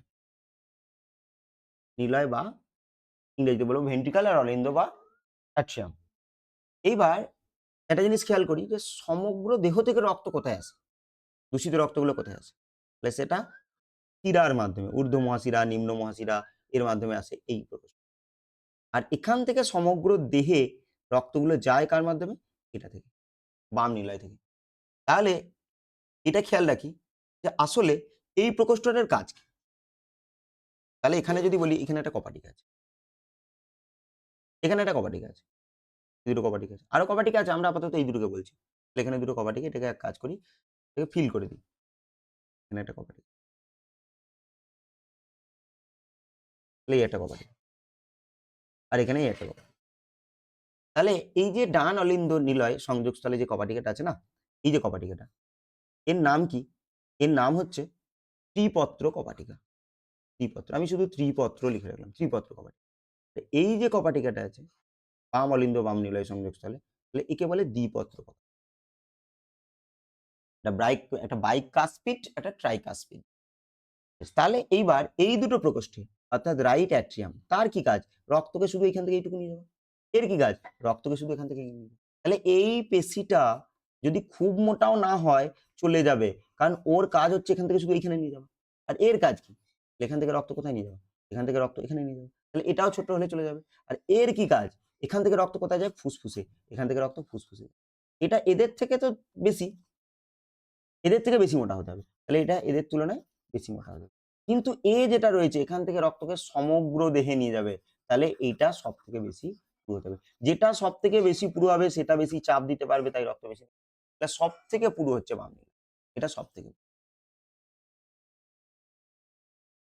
তাহলে এখানে যে অপশন গুলো রয়েছে তাহলে এই রয়েছে ৪ টে অপশন। তো যার মধ্যে উত্তর কি হবে? বাম নিলয়। তাহলে বাম নিলয় হচ্ছে সবথেকে পুরু কারণ একে সবথেকে বেশি চাপ দিয়ে রক্তকে বহু দূরে নিয়ে যেতে হয়। এখান থেকে আর এক্সট্রা ইনফরমেশন কিছু বলব না। তো এগুলোই আপাতত এখান থেকে। এছাড়াও আরো কপাটিকা আছে হৃৎপিণ্ডের প্রশ্ন যখন অন্য প্রশ্নে আসবে এরপরে তখন আবার আলোচনা করব। আজকে না আসুক অন্য দিনের প্রশ্নে যখন থাকবে। তাহলে মেনিনজেস পর্দার মধ্যবর্তী স্থানের তরলটির নাম কি? তাহলে মেনিনজেস কি? কেন্দ্রীয় স্নায়ুতন্ত্রের আবরণ। তাহলে মেনিনজেস হচ্ছে কেন্দ্রীয় স্নায়ুতন্ত্রের আবরণ। কেন্দ্রীয় স্নায়ুতন্ত্রটা কি? কেন্দ্রীয় স্নায়ুতন্ত্র বলতে মস্তিষ্ক আর শ্বসনাঙ্গ। তাহলে তার আবরণকে কি বলে? তার আবরণকে মেনিনজেস বলে। তাহলে মেনিনজেসের ৩ টে স্তর আছে। তাহলে সবথেকে বাইরের স্তর ডিউরা ম্যাটার, ডিউরা। তারপরে কি? Arachnoid matter. আর তারপরে কি? তারপরে হচ্ছে পিয়া ম্যাটার। ম্যাটারটা আমি লিখছি না, বেশ একবার লিখে দিলাম। তাহলে ডিউরা ম্যাটার, অ্যারাকনয়েড ম্যাটার, পিয়া ম্যাটার। তাহলে এই ৩ টে স্তর। তাহলে এইবার বলছে কি এর মধ্যবর্তী স্থানের তরলটার নাম কি? তাহলে এখানে এই যে অ্যারাকনয়েড ম্যাটার আর পিয়া ম্যাটার এর মাঝখানে একটা স্পেস থাকে আর এখানে একটা তরল থাকে। তাহলে অ্যারাকনয়েড ম্যাটার আর পিয়া ম্যাটারের মাঝখানে স্থানটাকে কি বলে? Sub arachnoid space. এর নাম সাব অ্যারাকনয়েড স্পেস। তাহলে সাব অ্যারাকনয়েড স্পেস কার নাম? সাব অ্যারাকনয়েড স্পেসটা কি? তাহলে সাব অ্যারাকনয়েড স্পেসটা হচ্ছে অ্যারাকনয়েড ম্যাটার আর পিয়া ম্যাটার তার মাঝখানে ফাঁকা স্থানটা। আর সেখানে যে তরলটা থাকে তার নাম সেরিব্রো স্পাইনাল ফ্লুইড। তাহলে এটা কি হবে? Cerebro spinal. সাইনোভিয়াল তরল যদি বলতাম তাহলে সাইনোভিয়াল তরল কোথায় থাকে? তাহলে সাইনোভিয়াল তরল থাকে দুটো অস্থির মাঝখানে থাকে। দুটো যেখানে অস্থিসন্ধি বলছি। তাহলে অস্থিসন্ধি থেকে সাইনোভিয়াল। প্লুরাল তরল কোথায় থাকে? এটা ফুসফুসে থাকে। প্লুরাতে ফুসফুসের আবরণ প্লুরা তাহলে সেখানে থাকে। আর এটা কোথায় থাকবে? সাইনোভিয়াল অস্থিসন্ধি। আর এই যে ডিউরামেটার আর অ্যারাকনয়েড মানে এর মাঝখানে যে ফাঁকা স্থানটা একে বলে সাবডিউরাল স্পেস। Subdural space. এখানে সাবডিউরাল ফ্লুইড থাকে। আর পেরিকার্ডিয়াল, তাহলে এটা পেরিকার্ডিয়ামটা কি? হৃৎপিণ্ডের আবরণ। তাহলে এটা হৃৎপিণ্ড। হৃৎপিণ্ড। তাহলে হৃৎপিণ্ডের আবরণকে পেরিকার্ডিয়াম বলে আর সেখানে থাকে পেরিকার্ডিয়াল তরল। তাহলে এই ছিল ৩০ টা প্রশ্ন যেটা ১ নম্বরের। আর একটি প্রশ্ন একটা অপশনের ক্ষেত্রে সঠিক হয়। এরপরে আমরা যে ১০ টা লাস্ট প্রশ্ন পড়ব সেখানে ২ টো অপশন সঠিক হয়। ২ টো না, এটা দুটোর অধিকও হতে পারে। মানে একাধিক প্রশ্ন সঠিক হয়। এবার তোমরা যদি যেকোনো একটা খুঁজে পাও তাহলে নম্বর পাবে ১। যদি ২ টো আছে দুটোই খুঁজে পাও তাহলে নম্বর পাবে ২। এবার যদি দেখো ২ টো আছে তুমি একটা খুঁজে পেয়েছো আর একটা ফাঁকা রেখেছো তাহলে তো ১ পাবে। কিন্তু একটা উত্তর করে আরেকটা ভুল করেছো। তাহলে সেক্ষেত্রে নম্বরটা ০ হবে। মাইনাস হবে না কিন্তু নম্বরটা ০ হবে। আর যদি ৩ টে থাকে তো সেক্ষেত্রে ২ নম্বরটাকে ৩ দিয়ে ভাগ হবে। দিয়ে নম্বরটা পাওয়া যাবে। তো সেরকমভাবে ২ টো করলে সেরকম পাবে। মানে তখন কি হয়ে যাবে? যে ৩ টের জন্যে ২ নম্বর। তাহলে একটার জন্য কি হয়ে যাবে? ওই ৩/২ আর যতগুলো করবে ইন্টু করে বের করতে হবে। ২/৩ আরকি ৩/২ বলছি। যাই হোক, তো এইভাবে কিন্তু নম্বরগুলো পাবে। তাহলে এই প্রশ্নগুলো দেখি। এখানে কিন্তু একাধিক প্রশ্ন সঠিক হয়। আর এখানে আগেরগুলো নেগেটিভ মার্কিং থাকে, এখানে নেগেটিভ মার্কিং নেই। তাহলে নিম্নলিখিত কোনগুলি নারী প্রজননতন্ত্রের অংশ? তাহলে এখানে নারী প্রজননতন্ত্রের অংশ যদি বলি তাহলে ডিম্বাশয় তো বটে। তাহলে এখানে ডিম্বাশয় হবে। অন্ডকোষ। এটা হচ্ছে আসলে শুক্রাশয়। তাহলে এটা হবে না। তাহলে এই অপশনটা হচ্ছে না। তারপরে কি ফ্যালোপিয়ান নালী দেখেছিলাম স্ত্রী জননতন্ত্রের অংশ ফ্যালোপিয়ান নালী, ডিম্বাশয় বটে, ফ্যালোপিয়ান নালী বটে, গর্ভাশয়। হ্যাঁ, এটা তো ওটাই ডিম্বাশয়েরই অন্য নাম গর্ভাশয়। তাও হবে ৩ টেই হবে। ডিম্বাশয়েরই অন্য নাম গর্ভাশয় আর ফ্যালোপিয়ান নালী। তাহলে ৩ টে হবে এখানে অপশন বি ছাড়া। এটা আলোচনা করেছি তাই আজকে আলোচনা করলাম না। যেটা হচ্ছে এইরকম। এইটা হচ্ছে ইউটেরাস। এখানে ফ্যালোপিয়ান টিউব। এখানে বলেছিলাম কি অ্যাম্পুলা আর এখানে কি বলেছিলাম ফিমব্রি আর এখানে কি আছে ডিম্বাশয়। তাহলে এটাই ডিম্বাশয় বা গর্ভাশয় তাহলে এটাও অংশ। এটা ফ্যালোপিয়ান টিউব এটাও অংশ। আর কি বলেছে? আর কিছু বলেনি। যাই হোক এটাই ২ বার বলেছে। তাহলে পরের প্রশ্ন। এখানে আর কিছু আলোচনা কিন্তু করছি না। তাহলে এবার কি এটা মুছে দিই। আচ্ছা উত্তরটা মুছে গেছে। তাহলে এখানে উত্তর কি হবে? অপশন এ, অপশন সি এবং অপশন ডি। তাহলে ওএমআর এ তোমরা কি করবে? এই ৩ টে অপশনই গোলপাক দিবে।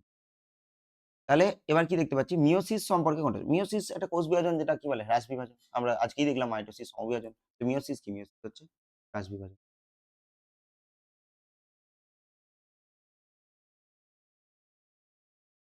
মিয়োসিস কোথায় ঘটে? মিয়োসিস ঘটে জনন মাতৃকোষে। জনন মাতৃকোষ। তাহলে জনন মাতৃকোষের কি ঘটে? মিয়োসিস। দিয়ে কি তৈরি হয়? জনন কোষ। জনন কোষ বা যেটাকে কি বলে? যেটাকে বলে শুক্রাণু, ডিম্বাণু এগুলো বলে গ্যামেট। তাহলে জনন মাতৃকোষের ক্যারিওটাইপটা কি? 44A প্লাস XY হতে পারে অথবা 44A প্লাস XX হতে পারে। পুরুষ হলে এটা হবে, স্ত্রী হলে এটা হবে। আর জনন কোষ বা গ্যামেট এটা ২ প্রকার হতে পারে। কি হতে পারে? 22A প্লাস X হতে পারে, 23A প্লাস Y হতে পারে। বেশ। তাহলে মিয়োসিস সম্পর্কে সঠিক উক্তিগুলি নির্বাচন করো। এটি দেহকোষে সম্পন্ন হয় না। দেহকোষে যেটা সম্পন্ন হয় সেটা হচ্ছে মাইটোসিস। তাহলে এখনই এখানে বললাম কি হয়? জনন মাতৃকোষে হয়। এটিকে হ্রাস বিভাজন বলে। অবশ্যই এটিকে হ্রাস বিভাজন বলে। কারণ ক্রোমোজোম সংখ্যা অর্ধেক হয়ে যায়। আর মিয়োসিস কোষ বিভাজনে কটি অপত্য কোষের সৃষ্টি হয়? ৪ টি অপত্য কোষ। মাইটোসিস কোষ বিভাজনে কটা অপত্য কোষ সৃষ্টি হয়? ২ টি অপত্য। তাহলে বলছে ক্রসিং ওভার ঘটে না। হ্যাঁ, সঠিক বলেছে। না, এটা সঠিক নয়। এখানে ক্রসিং ওভার ঘটে। এরা বলছে ক্রসিং ওভার ঘটে না। তাহলে এটা ভুল। ৪ টি অপত্য কোষের সৃষ্টি হয়। উপরেই লিখলাম। তাহলে ৪ টি অপত্য। তাহলে এখানে অপশন বি এবং ডি সঠিক। তাহলে ক্রসিং ওভার ঘটে বললে ওটা হতো। এখানে বলেছে আসলে ক্রসিং ওভার ঘটে না। পরের প্রশ্ন দেখব। নিম্নলিখিত কোন ভিটামিনগুলি চর্বিতে দ্রবণীয়? আজকে বেশিরভাগ যে প্রশ্নগুলো দেখছি যে একই টপিক থেকে একাধিক প্রশ্ন আছে। তাহলে এটাও আমরা আলোচনা বেশিরভাগ জিনিস এখানে আলোচনা বা এই যেটা উত্তর বললাম এটাও আলোচনা করেছি। তাহলে এখানে উত্তর কি হবে? তাহলে কি বলেছে? চর্বিতে। চর্বি মানে কি? স্নেহ পদার্থ। চর্বি মানে কিন্তু স্নেহ পদার্থ। আর স্নেহ পদার্থে কি, কি পড়েছিলাম? A, D, E R K। তাহলে কি হবে? Vitamin A। Vitamin D, vitamin E. আর যেগুলো স্নেহ পদার্থে দ্রবীভূত ভিটামিন, সেগুলো সব কিসের কারণ? হাইপার ভিটামিনোসিসের কারণ। Hyper vitaminosis. তাহলে হাইপার ভিটামিনোসিসের কারণ হচ্ছে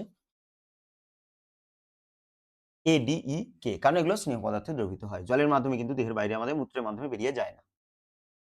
পরের প্রশ্নগুলো দেখব। RNA এর গঠনগত উপাদান।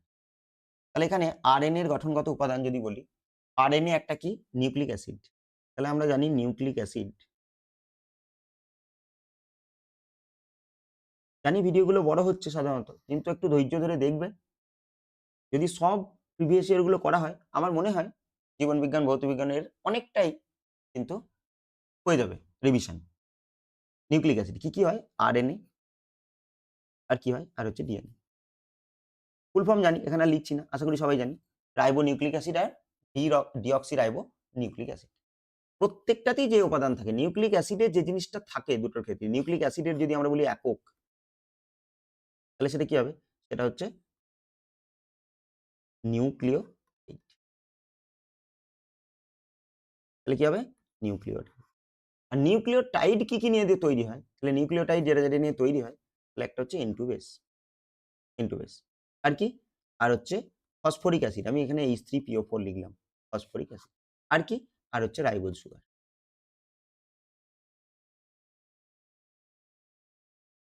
Ribose sugar. তাহলে N2 বেস দুই রকমের হয়। কি? পিউরিন। আর কি হয়? পিরিমিডিন। পিউরিন আর পিরিমিডিন। পিউরিন যেটা হয়, তাহলে সেটা কি আছে? অ্যাডেনিন আর গুয়ানিন। আর পিরিমিডিন তিনটে আছে, সাইটোসিন, থাইমিন আর ইউরাসিল। এখানে আমাদের বিশেষ কথা মনে রাখতে হবে, ডিএনএ আরএনএ তে কিন্তু আলাদা আলাদা। এই সাইটোসিন, এইটা ডিএনএ তেও থাকে, আবার আরএনএ তেও থাকে। এই দুটো কিন্তু ডিএনএ আরএনএ দুটোতেই থাকে। ডিএনএ তেও থাকে, আরএনএ তেও। অ্যাডেনিন গুয়ানিন ডিএনএ আরএনএ উভয়ই থাকে, আর সাইটোসিন ডিএনএ আরএনএ তে উভয়ই থাকে। কিন্তু এই থাইমিনটা শুধু থাকে ডিএনএ তে, থাইমিনটা শুধু থাকে ডিএনএ তে, আর ইউরাসিল শুধু থাকে আরএনএ তে। তাহলে ইউরাসিল শুধু থাকে কোথায়? এখানে প্রশ্ন, গঠনগত উপাদান আরএনএর কি ছিল? বেশ, এবার এক কাজ করি, যেটা বলছিলাম রাইবোজ সুগার। তাহলে রাইবোজ সুগার কিন্তু দুই রকমের হয়। একটা হচ্ছে, এটা তো রাইবোজই, রাইবোজ। রাইবোজ সুগার দুই ধরনের, এটা বলা একটু ভুল হয়েছে। এটাকে আমাদের বলতে হতো কি? Pentose sugar. আমি এখানে 5 কার্বন সুগার লিখলাম, 5 কার্বন সুগার। তাহলে একটা রাইবোজ আর একটা ডিঅক্সি রাইবোজ, ডিঅক্সি রাইবোজ। তাহলে যেটা আমি রাইবোজ বলেছি, রাইবোজের ছবি এরকম, এটা। তাহলে এটা 1 নম্বর কার্বন, 2 নম্বর কার্বন। আমার এই 2 নম্বর কার্বনটাই দরকার। রাইবোজ এখানে OH থাকবে। কিন্তু এর ক্ষেত্রে এখানে শুধু H থাকবে, O নেই। তাই জন্য ডিঅক্সি। তাহলে এটা কার? ডিঅক্সি কার? ডিএনএ তে। আর রাইবোজ কার? আরএনএ তে। তাহলে আরএনএ তে কি আছে? রাইবোজ শর্করা আছে। হ্যাঁ, রাইবোজ শর্করা আছে। যদি বলি থাইমিন, না, থাইমিন তো ডিএনএ তে আছে। যদি বলি ভ্যালিন কি? তাহলে ভ্যালিন হচ্ছে amino acid. Valine amino acid. আর কি রকম অ্যামাইনো অ্যাসিড? এসেনশিয়াল। আমরা এসেনশিয়াল তাহলে দুটো পড়লাম। আজকে আগে একটা পড়েছি ফিনাইল অ্যালানিন, আর একটা পড়লাম ভ্যালিন। নন এসেনশিয়াল একটা পড়েছি টাইরোসিন। ফিনাইল অ্যালানিন থেকেই কিন্তু টাইরোসিন তৈরি হয়। টাইরোসিন এটা একটা হরমোন তৈরি করে, যার নাম থাইরক্সিন। এছাড়া মেলানিন তৈরিতেও কিন্তু টাইরোসিন দেয়। এবার আরেকটা নাইট্রোজেন বেস আছে, তার নাম হচ্ছে ইউরাসিল। তাহলে এখানে অপশন কি হবে? এ এবং বি, দুটো হবে। তাহলে এখানে দুটোতেই গোল করতে হবে। তাহলে ভ্যালিন একটা অ্যামাইনো অ্যাসিড, এটা মনে রাখবো। পরের প্রশ্ন, আশা করি প্রশ্নটা চাপা পড়ে যাবে, দেখা যাক। তাহলে নিম্নলিখিত কোন পদার্থগুলি শর্করার উদাহরণ? তাহলে আগেরটা মুছে দিই, এই জায়গাটা একটু মুছে দিই, আশা করি দেখে নিয়েছো। তাহলে কি বলছে?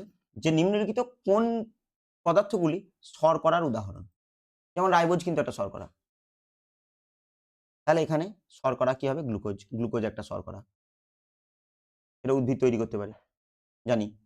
স্টার্চ একটা শর্করা, যেটা উদ্ভিদ, উদ্ভিদের সঞ্চয়। এটা গ্লুকোজ কি হয়? তৈরি করে, উদ্ভিদ সংশ্লেষ করে। তাহলে উদ্ভিদ সংশ্লেষ করে গ্লুকোজ। আর স্টার্চটা কি করে? স্টার্চটা সঞ্চয়। তার বাংলা হচ্ছে শ্বেতসার। আমরা যেসব খাবারগুলো খেয়ে শক্তি অর্জন করি, কার্বোহাইড্রেট যেসব, বেশিরভাগ স্টার্চ খেয়ে। ধান, গম এগুলো সব স্টার্চ। বেশ। তাহলে এটা সংশ্লেষ করে, এটা সঞ্চয় করে। আর উদ্ভিদ যদি পরিবহন করে কি বলি? পরিবহন। পরিবহন করে হচ্ছে সুক্রোজ। পরে আরো ডিটেইলে পড়বো। শুধু এটা মনে রাখতে পারি যে সুক্রোজ হচ্ছে নন রিডিউসিং সুগার, অবিজারক শর্করা, নন রিডিউসিং।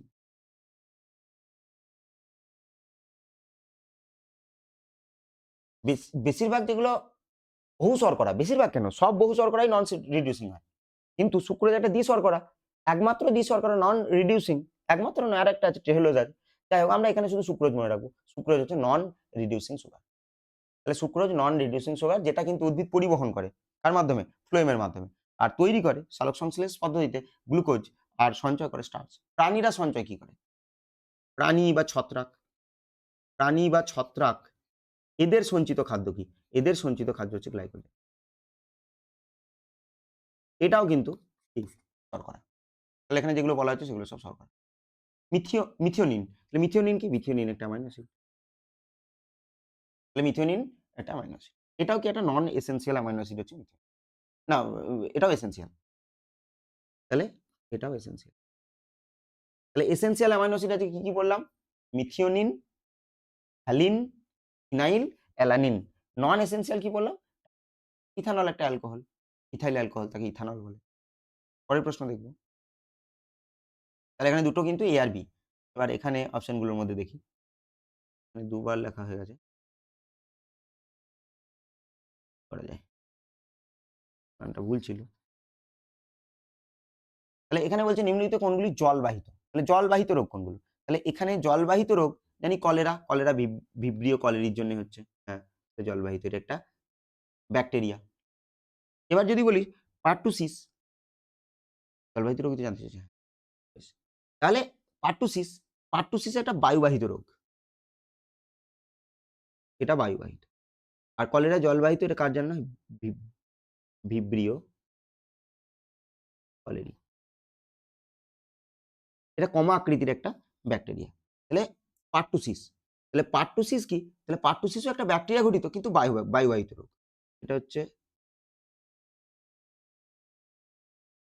বডিটেলা পার্টুসিস।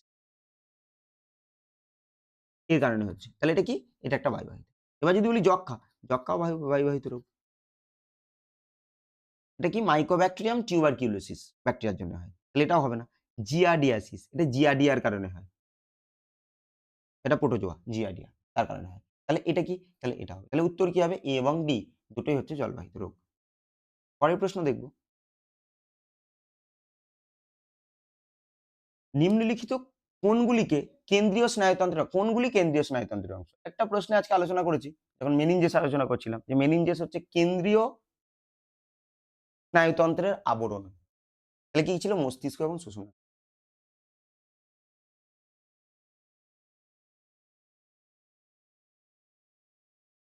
তাহলে এখানে কেন্দ্রীয় স্নায়ুতন্ত্রের অংশ একটা হবে মস্তিষ্ক। এবার এখানে বাকি এই দুটো কিন্তু অপশন হবে না। হাতের স্নায়ু নয়, এটা প্রান্তীয় স্নায়ুতন্ত্রের অংশ। চোখ তো নয়। এখানে মেরুদণ্ড যেটা লিখেছে না, এটা আসলে স্পাইনাল কর্ড লিখতে, স্পাইনাল, এটা উত্তর হবে। জানি না কি হয়েছিল, যে এটা সবাইকে নাম্বার দিয়েছিল কিনা, তবে হ্যাঁ, এই অনুযায়ী এখানে উত্তর কিন্তু আমাকে দুটোই করতে হবে। মেরুদণ্ড নয়, স্পাইনাল কর্ড মেরুদণ্ডের মধ্যে থাকে। তাহলে এখানে উত্তর এ আর বি। যেহেতু এটা দুটোর জন্য দুটো উত্তর, তো আমার এখানে উত্তর করতে হবে এ আর বি। এরকম কোনো সমস্যা হলে আমার যেটা মনে হয় যে উত্তর মস্তিষ্ক করে রাখাই উচিত। তো যার জন্য ১ নম্বর পাওয়া যাবে। আর এইটা যেহেতু সমস্যা ছিল, একবার ইংলিশ টার্মটা আমি তো এই মুহূর্তে দেখতে পাচ্ছি না, খেয়াল নেই। ইংলিশ টার্মেও গিয়ে এটা কি লেখা ছিল? ভার্টিব্রাল কলাম না স্পাইনাল কর্ড? ইংলিশটা দেখে করতে হয় এরকম সময়। যদি ওখানে স্পাইনাল কর্ড থেকে থাকতো, তাহলে উত্তর কিন্তু এটা হতো। আর না হলে এটা ফাঁকা রেখে দেখা, একটা ঠিক উত্তর করে একটা ফাঁকা রেখে আসাই উচিত। কারণ পরবর্তীকালে ওটা আশা করি যে নম্বর সবাইকে দিয়ে দেবে। যাই হোক, হ্যাঁ, তবে ইংলিশটা দেখতে হবে। ইংলিশে যদি ঠিক থাকে সেই অনুযায়ী কিন্তু অ্যান্সার নেয়। বেশ, এরপর হচ্ছে কি ৩৮ নম্বর, নিম্নলিখিত কোন তথ্যগুলি সঠিক নয়? তাহলে এখানে অপশন আছে ৪ টে। তাহলে এখানে কি বলছে কোনটি সঠিক নয় খুঁজতে হবে।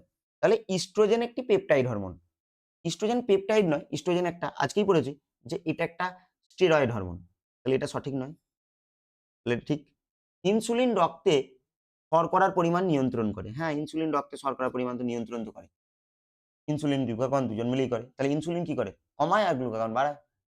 গ্যাস্ট্রিন পরিপাকে সহায়তা করে। হ্যাঁ, গ্যাস্ট্রিন পরিপাকে সহায়তা করে ঠিক। কিন্তু আমাকে জানতে চাইছিল সঠিক নয়। তাহলে এটাও হবে না। অ্যাড্রিনালিন জননে সহায়তা করে। তাহলে অ্যাড্রিনালিন সরাসরি করে না, অ্যাড্রিনাল গ্রন্থি করে। আমি এখানে যে আছে তো এই অনুযায়ী উত্তর এটাও নেব। তাহলে অ্যাড্রিনালিন জননে সহায়তা করে। বলেছে কোনটি সঠিক নয় কোন তথ্যগুলি? তাহলে ইনসুলিন রক্তে শর্করার পরিমাণ নিয়ন্ত্রণ করে এটা সত্যি। গ্যাস্ট্রিন পরিপাকে সহায়তা করে হ্যাঁ, এটাও সত্যি। তাহলে এই দুটো তো হচ্ছে না। তাহলে বাকি এই দুটো উত্তর। অ্যাড্রিনালিন না, অ্যাড্রিনাল গ্রন্থি জননে সহায়তা করে। বেশ। পরের প্রশ্ন। অস্থিমজ্জায় প্রাপ্ত কোষগুলো। তাহলে এখানে অস্থিমজ্জা বা বোন ম্যারো। তাহলে বোন ম্যারোতে আরবিসি তো পাওয়া যাবে। অনুচক্রিকা পাওয়া যাবে। ডব্লিউবিসিও পাওয়া যাবে। তাহলে এখানে ৩ টে হবে উত্তর। শ্বেত রক্তকণিকা, লোহিত রক্তকণিকা, অনুচক্রিকা। তাহলে ৩৯ টা প্রশ্ন হয়ে গেল। এরপরে আমরা পরের প্রশ্ন করব। এখানে একটা জিনিস মনে রাখবো যে আরবিসির আয়ু, আরবিসির গড় আয়ু হচ্ছে ১২০ দিন। আর একটা জিনিস তো বলেছি যে আরবিসির কিন্তু নিউক্লিয়াস থাকে। নিউক্লিয়াস কেন? কোন কোষ অঙ্গাণুই থাকে না। যেটা থাকে সেটা হচ্ছে হিমোগ্লোবিন। আর আরবিসি এর হিমোগ্লোবিন অক্সিজেন নিয়ে যায়। অক্সিজেনের সাথে যদি হিমোগ্লোবিন যুক্ত থাকে তাকে অক্সিহিমোগ্লোবিন বলে। কার্বন মনোক্সাইডের সাথে যুক্ত থাকে তাকে কার্বক্সি হিমোগ্লোবিন বলে। আর কার্বন ডাইঅক্সাইডের সাথে যদি যুক্ত থাকে তাকে বলে কার্বামিনো হিমোগ্লোবিন। আর ডব্লিউবিসি প্রকারগুলো আগ্রানুলোসাইড আর গ্রানুলোসাইড। ওটাও কি পড়ে নেবো এখানে? তাহলে ডব্লিউবিসি, তাহলে একটা হয় আগ্রানুলোসাইড আর একটা হয় গ্রানুলোসাইড। দানাদার আর দানাবিহীন। তাহলে এটা হয় মোনোসাইট আর কি হয় লিম্ফোসাইট। আর গ্রানুলোসাইড হয় বেসোফিল, ইউসিনোফিল আর নিউট্রোফিল। তাহলে এই হচ্ছে ডব্লিউবিসির প্রকার।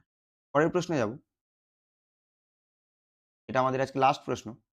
নিম্নলিখিত কোন রোগগুলি ভাইরাস দ্বারা সৃষ্ট নয়? তাহলে এখানে যে রোগগুলো রয়েছে তাহলে কোনটা বলছে ভাইরাস দ্বারা সৃষ্ট নয়? এই নয় গুলো কিন্তু খেয়াল রাখতে হবে। ভাইরাস দ্বারা সৃষ্ট নয়। তাহলে হেপাটাইটিস বি, এটা হেপাটাইটিস বি ভাইরাসের জন্য। এটা তো হয়। যদি বলি পোলিও তাহলে এটা পোলিও ভাইরাসের। তাহলে বাকি এই যে কলেরা, একটু আগেই বললাম ভিব্রিও কলেরিয়া একটা ব্যাকটেরিয়া। টাইফয়েড সালমোনেলা টাইফি একটা ব্যাকটেরিয়া। তাহলে এটা। তাহলে এইগুলো ব্যাকটেরিয়া ঘটিত অর্থাৎ ভাইরাস ঘটিত নয়। তাহলে এই ছিল ৪০ টা প্রশ্ন। এর পরের দিন আমরা ভৌত বিজ্ঞানের ২৫ নম্বরের অর্থাৎ টোটাল প্রশ্ন কি থাকবে? ১৫ টার ৫ টা ২০ টা। ২০ টা প্রশ্ন পরের দিন কিন্তু আলোচনা করব। আশা করি এটা তোমরা দেখবে আর রিভিশনও প্রয়োজন পড়লে দেবে। এগুলো দেখতে থাকো। আশা করি পরীক্ষার আগে পর্যন্ত যেগুলো আলোচনা করা হবে তাতে তোমাদের অনেকটাই রিভিশন হবে। তো আজকের মতো আপাতত এখানেই